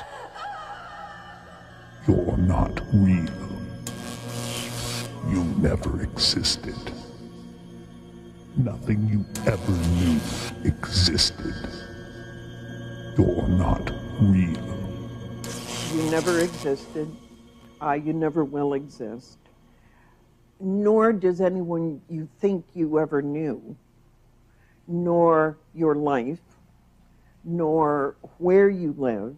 You made it all up. You were allowed to make it up. Which meant that not only did I not exist, I remember saying telepathically, but the baby doesn't exist. Her year-old sister doesn't exist. Your mother, your husband, nobody you know exists. You're not real. And nothing you know is real. I've called it instant Holocaust. Nancy believes she has come to terms with the hell she experienced so many years ago. But what about those people whose near-death experiences threw them into hell and who found no hope, no redemption, no promise of anything better, who came back to this life with the sense that all they have to look forward to is perpetual misery? There is a gift in these experiences. Now, it's not a gift we want to get. But if we're stubborn enough, and for some of us this is the only benefit we've ever found for our stubbornness, but if we hang in there, we work through a lot of issues. We come to discover our religious faith in incredibly deep ways that we couldn't if we just kind of dazzled around on the happy level. So what I'm trying to do is go beyond just the idea of pain equals bad, equals punishment, equals hell, equals eternity, equals despair. Because the alternative to despair, I think, is joy, which is different than happiness. But the paradoxical nature of this is that in order to get to real joy, we have to be able to accept suffering as part of it. And I know that sounds bizarre, but I didn't make up the rules. And it just seems to work that way. In many ways, the concept of hell is the most difficult of all ideas of the afterlife for contemporary people to deal with. All of us have had moments of pure happiness or supreme exaltation about which we can truly say it was heaven. But hell is a different story. When we say something was hell, we don't mean it in quite the same way. Implicit in our idea of hell is the potential and the need to be released from it. When they made a movie about the most decorated soldier of World War II, they called it To Hell and Back. As far as I know, nobody's ever made a movie simply called To Hell, which is probably what's most nerve-wracking about hellish NDEs, that uncertainty about escape. Nancy Evans Bush, like any believing Christian, finds reason in her experience by affirming that only through suffering comes ultimate joy. But what if, as some hellish NDEs seem to demonstrate, it doesn't? A troubling question. And to be candid at this point, until more research into hellish NDEs has been done, I'm perfectly content not to know the answer.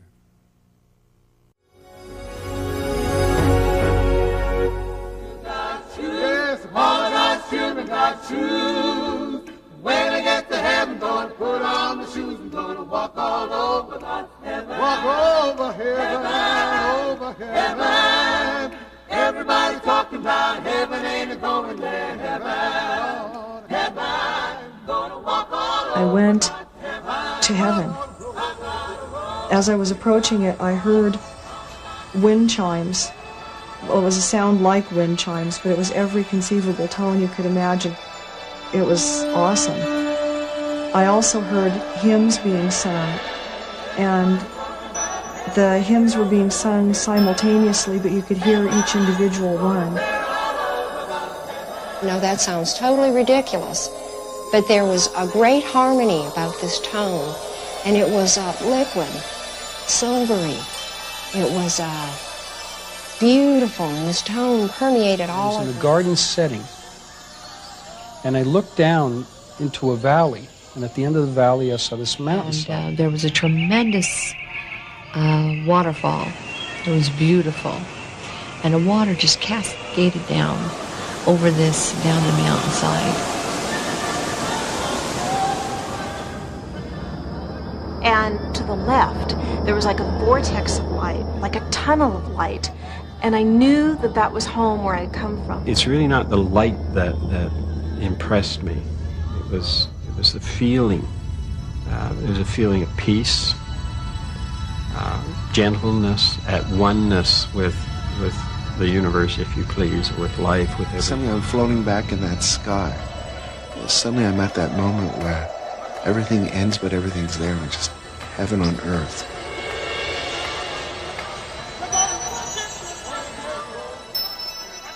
It was beautiful and it was scary. Vicky Umepeg is a blind musician. When she ended up in a terrible car accident, she saw for the first time in her life. I went up through the ceiling as if it were nothing at all. And then I was sucked into this aperture or trough or whatever you want to call it. I really don't know. It was a thing, tunnel. And then I was ejected out on this grass, and there were flowers and birds and trees and people.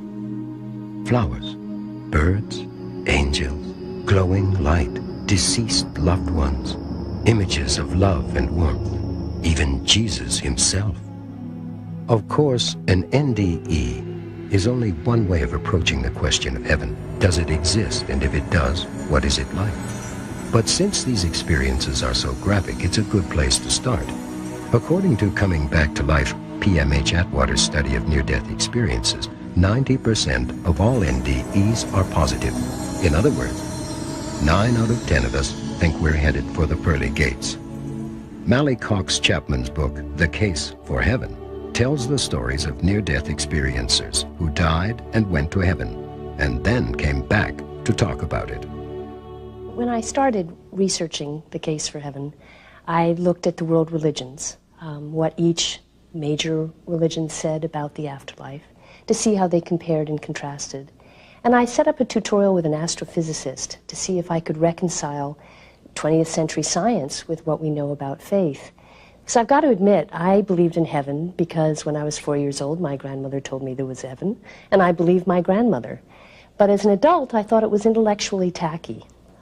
Astronauts had proven it wasn't in the sky, and Freud had made it pretty clear that wishful thinking exists. So I studied, and after about a year on religions and science, I began to think I knew something, which was probably a bad sign. And I gave a lecture in a small country church in Connecticut, and I was telling a Buddhist story that's rather dismissive of the afterlife. The Buddha was very intent on keeping his followers this worldly. And a woman at the back of the room was shaking her head in disgust. I thought that was pretty interesting and stopped my talk and called on her.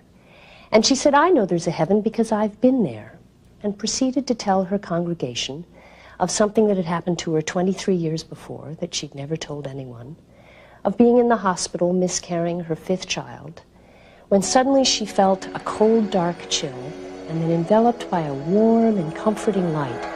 And she heard a baby cry in the light, and was given to understand that the baby would stay in the light and was fine, but that she herself had to go back to Earth, that her work on Earth was not yet done. When she came back, there was a sheet over her head. She had been pronounced dead by the doctor on call. When she pulled the sheet down over her head, the nurse in the room shrieked and had to be sent home for the day. Now, Dorothy has no fear of death and is absolutely sure that someday, when her work on Earth is done, she will see her daughter in heaven. Now, what surprised me and had an emotional impact on me was the consequence of Dorothy's story to her congregation. This was not some flaky weirdo. This was not some egghead who thought she knew a lot about religion. This was the police dispatcher in town, an utterly trustworthy neighbor. She was the lay leader of her church. And it occurred to me suddenly that faith is a three-legged stool. It is scriptures from all the different traditions. It's the traditions that come out of those scriptures that our churches and mosques and synagogues teach us. But there's a third leg, and that's contemporary experience, and that I needed to learn more about it. Although Tina Wolf was raised as a Buddhist, her glimpse of paradise bears a remarkable resemblance to the heaven described by other experiencers. When I had a heart attack, of course I didn't know till afterwards, but I had a beautiful sight. It's almost like a spring, and I was this side of the river, and I know I cannot swim, but I hear the warm, gentle voice calling me from other side, and I'm trying to cross the river, but I cannot find any boat or the bridge to cross over. But this scene, especially the green, I never saw such a soft, warm green. And it was so peaceful. I wanted to cross over, but I just couldn't. The existence of heaven in human thinking was an important consideration for Tom Harper, Rhodes Scholar, journalist, and author of Life After Death, as he researched his book. Near-death experiences seem to suggest that heavenly realms are just on the other side of death's door. But there's another way to approach the question, looking outward instead of in. The fact is that every culture, every religion, every people in history has come up with its own version of heaven, its destination for the spirit after death. They must have something to tell us, or else a lot of very bright people have been wasting a lot of time. There definitely is a heaven, and I have seen it, and I saw the flowers and the trees and everything else there. Yes, I have seen all of it. Well, in certain conceptions, heaven can seem pretty dull, and in others, pretty incredible. But putting aside the specifics, all views of heaven seem to see it as a kind of reunion with a force greater than the individual, and to view death as a gateway to this reunion. Unfortunately, no one ever brings back documentation. The closest we come are the experiences of people who have nearly died and have begun the transition. They've taken the first steps of the passage to where they're going. Heaven is the word we have in this language for a reality that is beyond words. It's a kind of cultural tagline that all of us understand. My experiencers, of the 50 that I interviewed, are actually quite modest about their claim of what they saw or how far they got or whether or not they actually were dead or participated in an afterlife. One of my experiencers said, "You know, I got to the gate, but you have to go through the gate to get to the fun part." Another experiencer saw a beautiful golden tree composed of tiny little golden lights, which she understood to be the souls of lots of people who loved her. I am not in a position, and I don't think anyone is, having studied heaven for 5 years, to describe heaven. All I can do is say I have so many stories and so much evidence of people who've traveled right up to the edge that we can afford to trust it.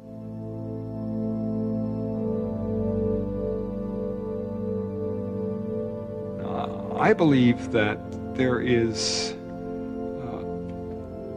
a fulfillment in heaven in the sense that if I have been given something and didn't have a chance, or out of fear didn't do something with what I was given, that in heaven that can be fulfilled. And I believe that heaven would be that kind of fulfillment, that sort of finishing of the person.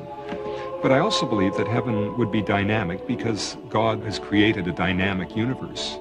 I mean, my heart's beating, I'm breathing, all kinds of stuff's happening, blood is coursing through my veins, the world is dynamic, relationships are dynamic, and therefore if God is where heaven is, then that's dynamic too. So I don't see sitting on a bunch of clouds with a bunch of angels playing harps as any kind of a vision.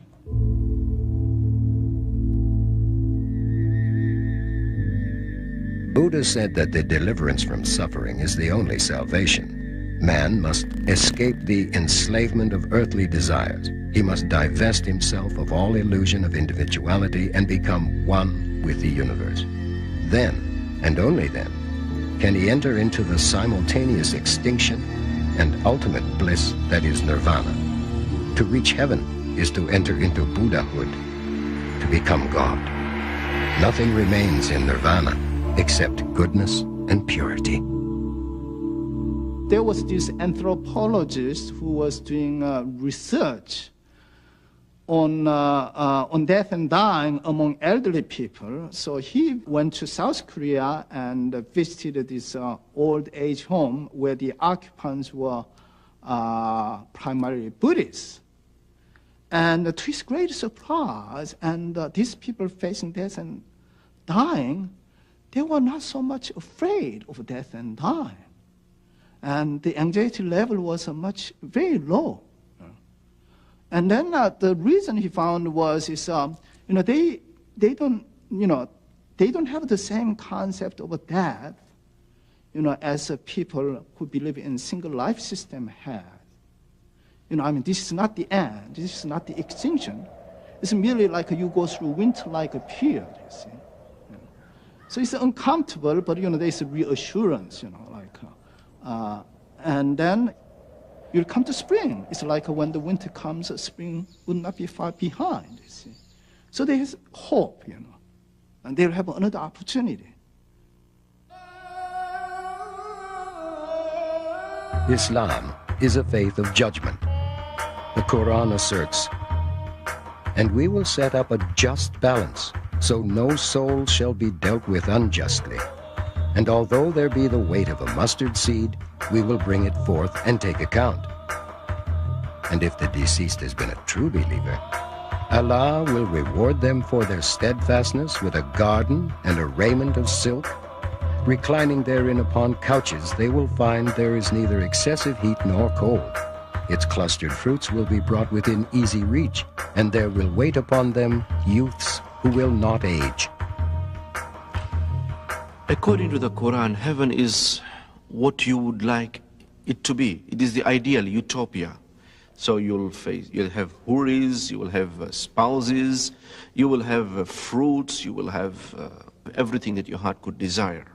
The Quran vividly describes the events on the day of judgment, wherein a sort of a scroll or a book, if you like, will be placed in front of each and every person, and recounting each and every minor or major deed or misdeeds which he or she has committed in this world. And they will then be judged according to their deeds. And if the good deeds outweigh the evil ones, the person will go to heaven. And if the evil deeds outweigh the good ones, he or she will go to hell. In traditional native belief, the spiritual and the natural are a unity. Death is part of the life process, and only those who have no idea how to live are fearful of dying. Death is the gateway to our return to the spiritual world. The spirit returns with the setting sun to the sacred way, to reunite with the oneness of the earth. For the Ojibwe people, the land of the dead is like a place of plenty. I think it's because native people traditionally have been hunters and gatherers and had a very difficult life.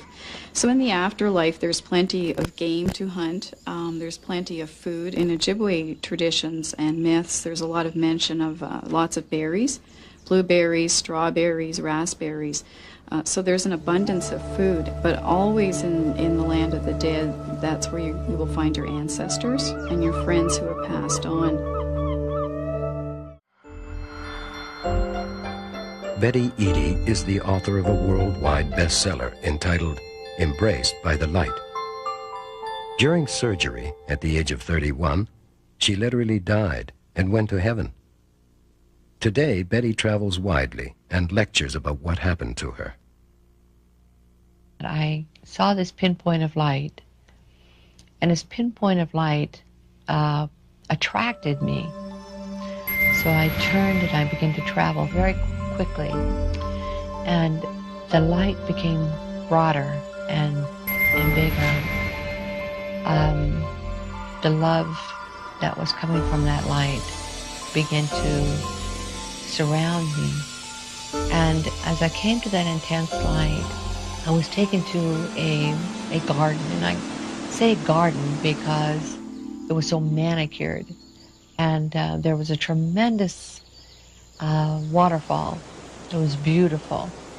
And the water just cascaded down over this, down the mountainside. And everything there was alive. It had spirit. And I could see the beautiful flowers. And they were gorgeous. They are beyond any description. The colors, the fragrance. Again, they moved and swayed in perfect harmony to a melody that they produced, also very perfect for God. And as I came closer to the pond, I looked over, leaned over, and kind of brushed the water to look down into it. And when I did, I saw my spirit for the first time, and I marveled at what was now my appearance, because instead of that, I'm going to cry, so I'm going to have to stop for a minute, if you don't mind. I imagine that Betty Eadie had a near-death experience, a profound experience that really changed her. I think the problem is that she has interpreted it in terms of her own Christian upbringing and has become absolutely rigid about the way of interpreting it. I think she's not at all open to any kind of other interpretation than a very fundamental Christian view that the God she met was the God of her own type of Christianity. I think her experience, like every other experience, was a product of her brain. And I think it's a shame that she is pushing this view of, I know the truth and you're all wrong, because her truth is not by any means the same as other NDEers or other people who've had mystical experiences. And I think that sort of rigid view does more harm than good. Here's something to consider. What do we need heaven for anyway? The skeptic might argue that heaven and hell are nothing more than a system of rewards and punishments we use to justify our own actions and to condemn those of people we don't like. Or perhaps as a way to keep certain people in power and promise others a reward after death, provided they don't make trouble in this life. Is that the real heaven? Pie in the sky when you die, by and by? The promise of prizes? I think both the notion of heaven and hell are tied to the notion of justice and retribution, that in a cosmic sense, that if we live in a universe that makes sense, then we live in a universe that is, in a sense, fair. And that means that there must be, I think, some final drawing of the line, that certain people shouldn't get away with certain things and other people shouldn't have to put up with what they put up with. And that's been a traditional argument in favor of some kind of afterlife to start with, and then some kind of recompense at that stage. You know, a lot of people, probably many more than will admit it, have undergone out-of-body experiences that they feel brought them close to heaven. Indeed, in some cases, all the way there. And a great many more people believe they will encounter such an experience based on the sacred texts and the teachings of their religion. Is it all merely wish projection? Or is there truly a different dimension, as the vast majority have always thought? In the final analysis, most of us believe or intuitively think and hope there is.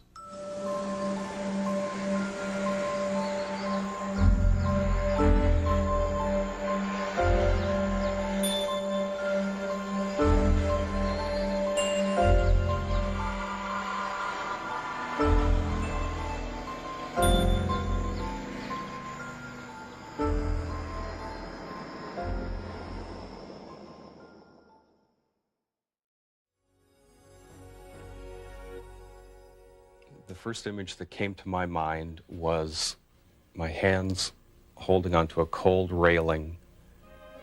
When Darrell Rooney was young, he found himself inexplicably fascinated by the story of the Titanic.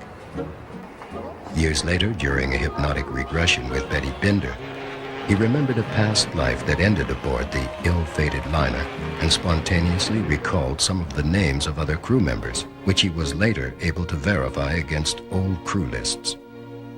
He was not eager to tell his story, but because of the seriousness of our investigation, he agreed to an interview with us. So I'm out on the poop deck or something like that, and seeing, these faint objects in the distance, and these objects are the lifeboats.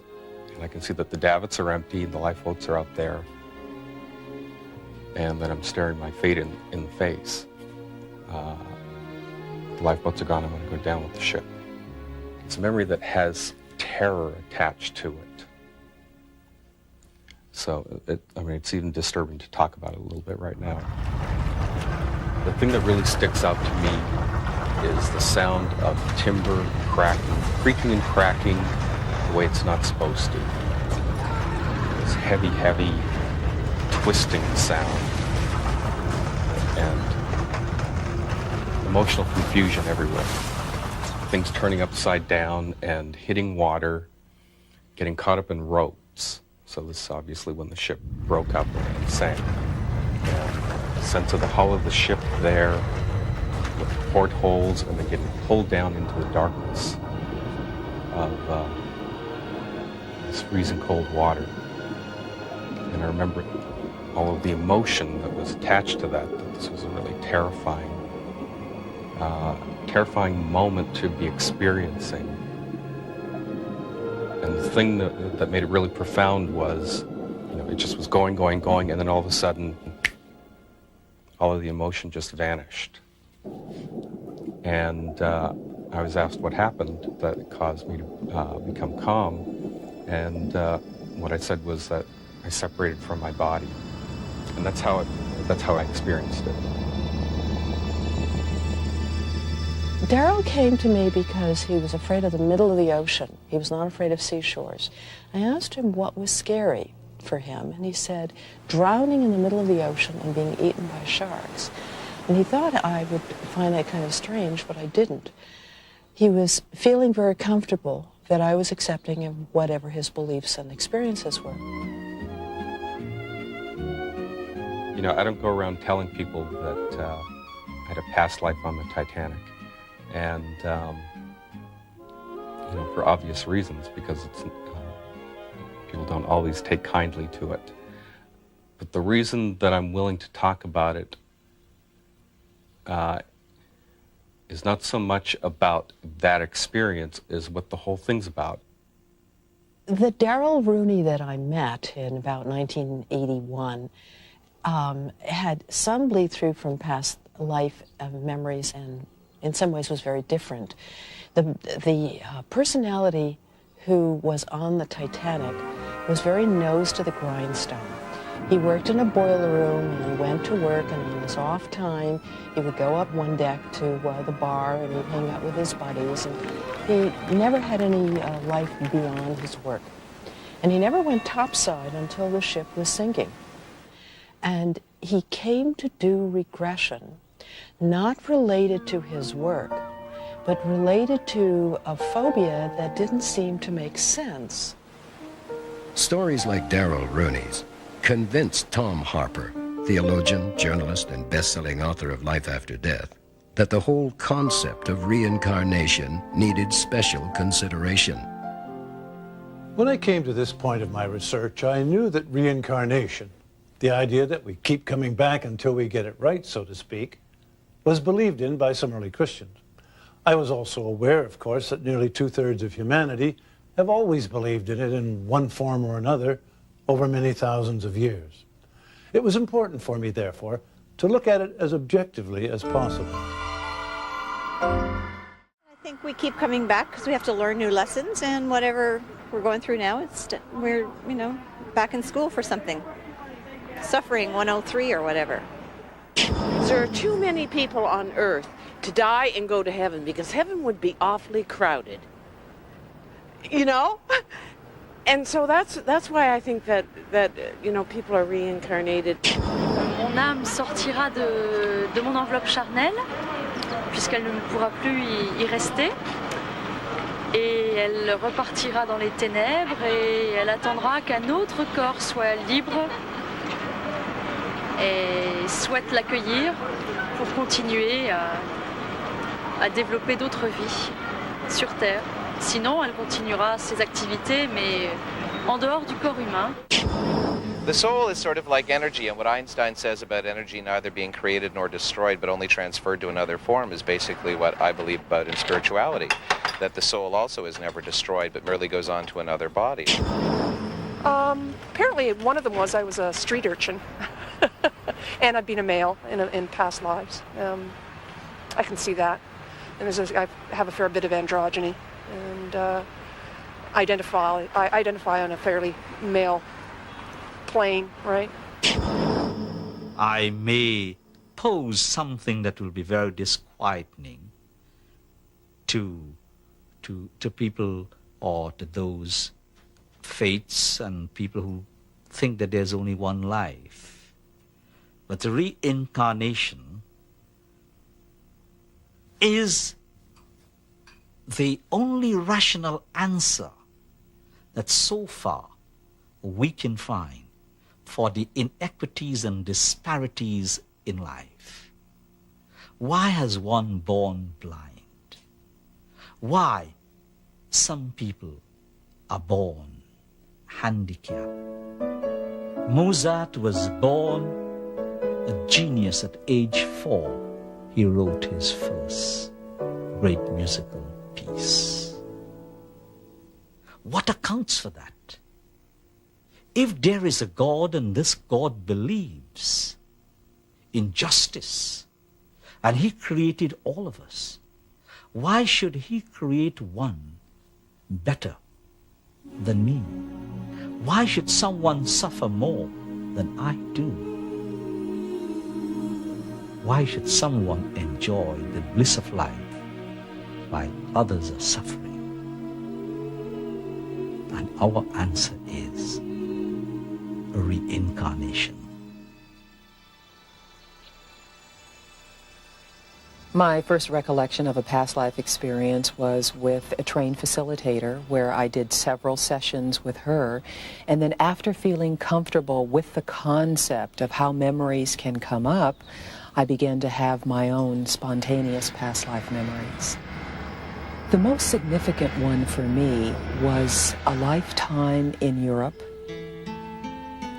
And I remember being a rather young woman and being dressed in rather coarse clothing, muslin-type material. There were 3 or 4 children there. I was trying to prepare a meal just out of water and vegetables, caring for them. There was no husband around, and the next memory that popped out of that was that he had gone away to war, and he wasn't going to be returning. I had been left alone. And of course, that information began to dovetail with my own feelings of abandonment that I'd had all my life. So, in one life, Denise Lampron tells us she was an impoverished farm woman in medieval Europe. In another, she was reincarnated as a Native American male warrior. My Native American experience, well, in that one I was a male. I was a warrior, which is the issue, is basically the same, just experienced it differently. I lost my spouse again in that lifetime. See, we're continuing with the same theme. And lost from my tribe for something that I believed in, which again is another issue in my life. My beliefs have always sort of segregated me from the group. So that was one where it was made clear to me that I was willing to suffer for what I believed in, or to sacrifice, let me put it that way, for what I believed in. Obviously, she believes what she says. But do we? To Christians, the idea that we can change, improve ourselves as we progress from one life to another runs counter to some central doctrines. For example, the unique importance of having only one life to live in this world, the resurrection of the body, a final judgment, and even heaven itself.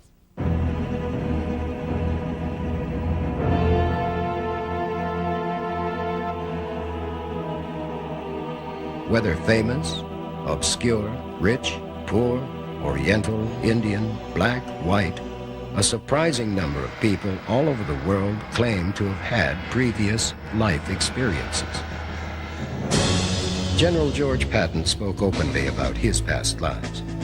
When one of his superiors said to him, "George, you should have been with Napoleon," he replied with all seriousness, "Oh, but I was."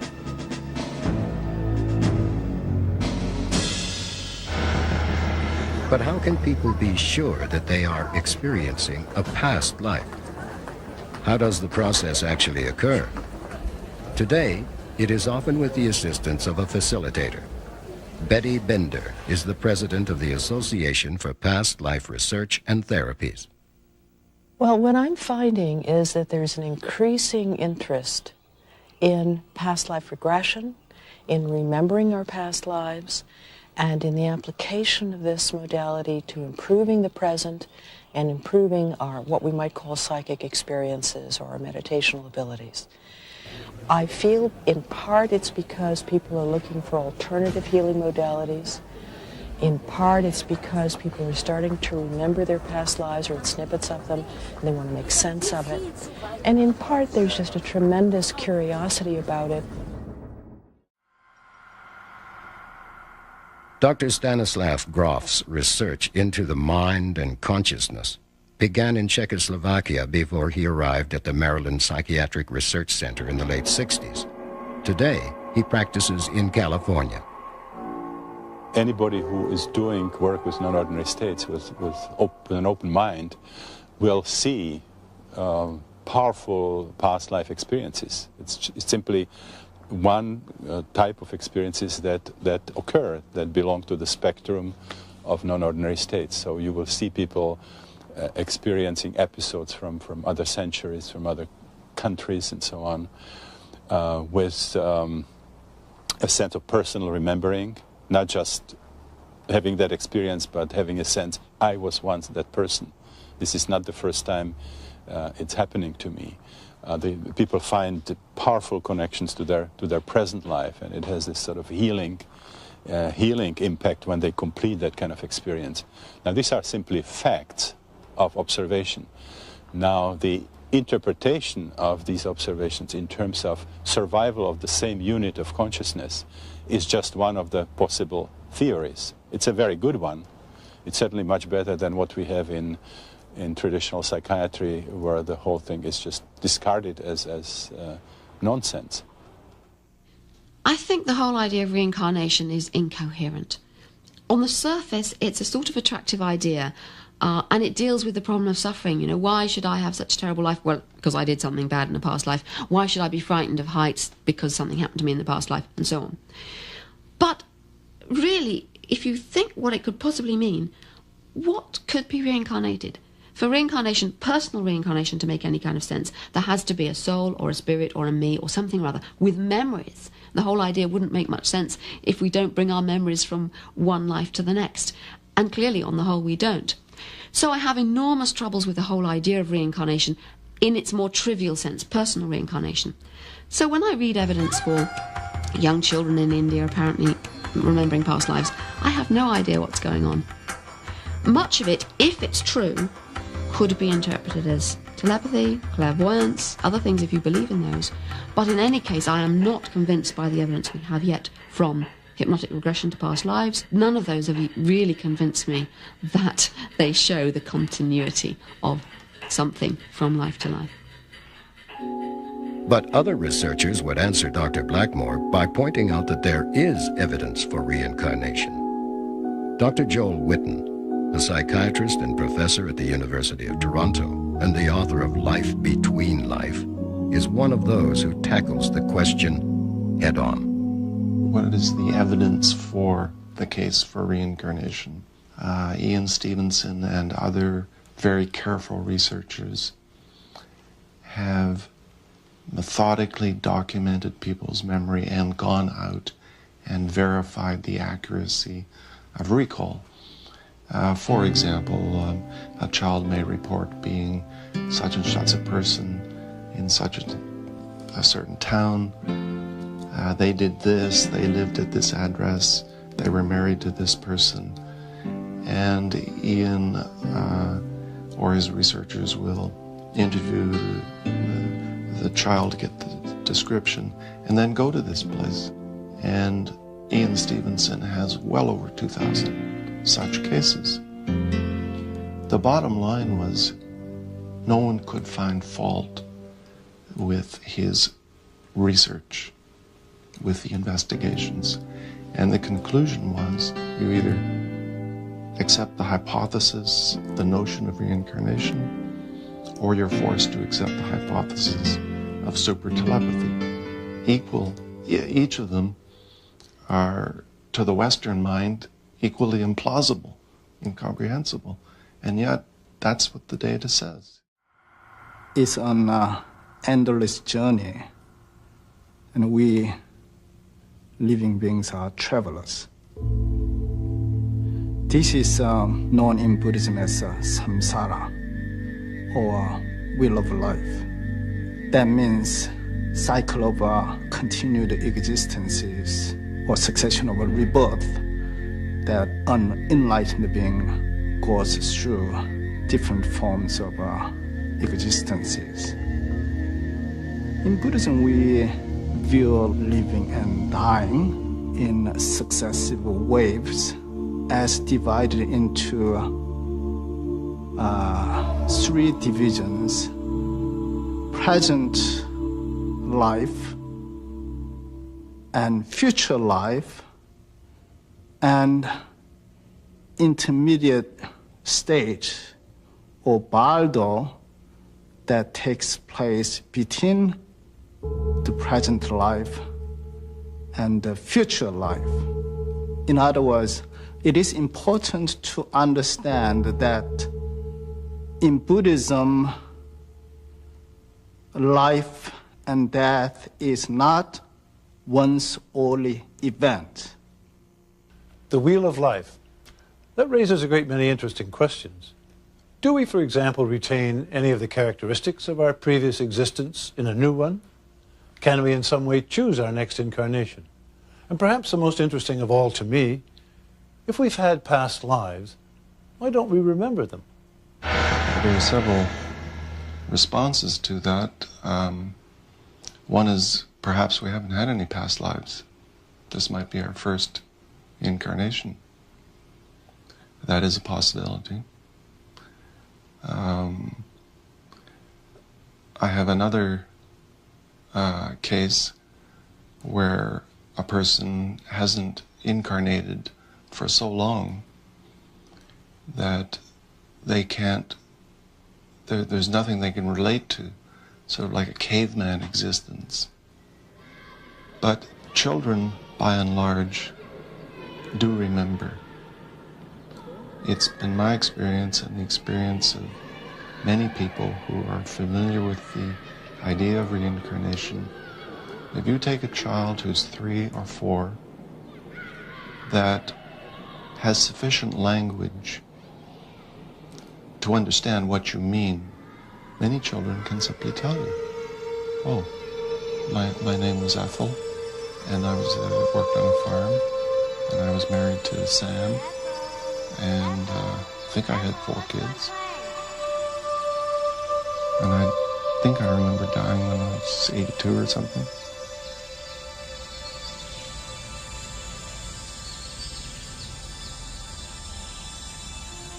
Here in the West, it seems that once a child enters the school system, these memories just get repressed or disappear from consciousness.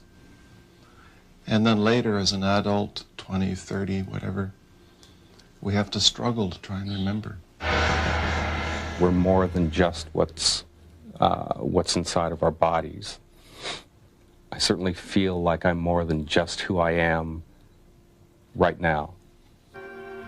What I do know from everything that I've studied and experienced is that something's out there and that we have access to consciousness more than just our own. And it seems to be a lot of times from a particular point of view, which to me suggests reincarnation. Reincarnation is a huge and complicated subject, and I might add, very difficult to summarize.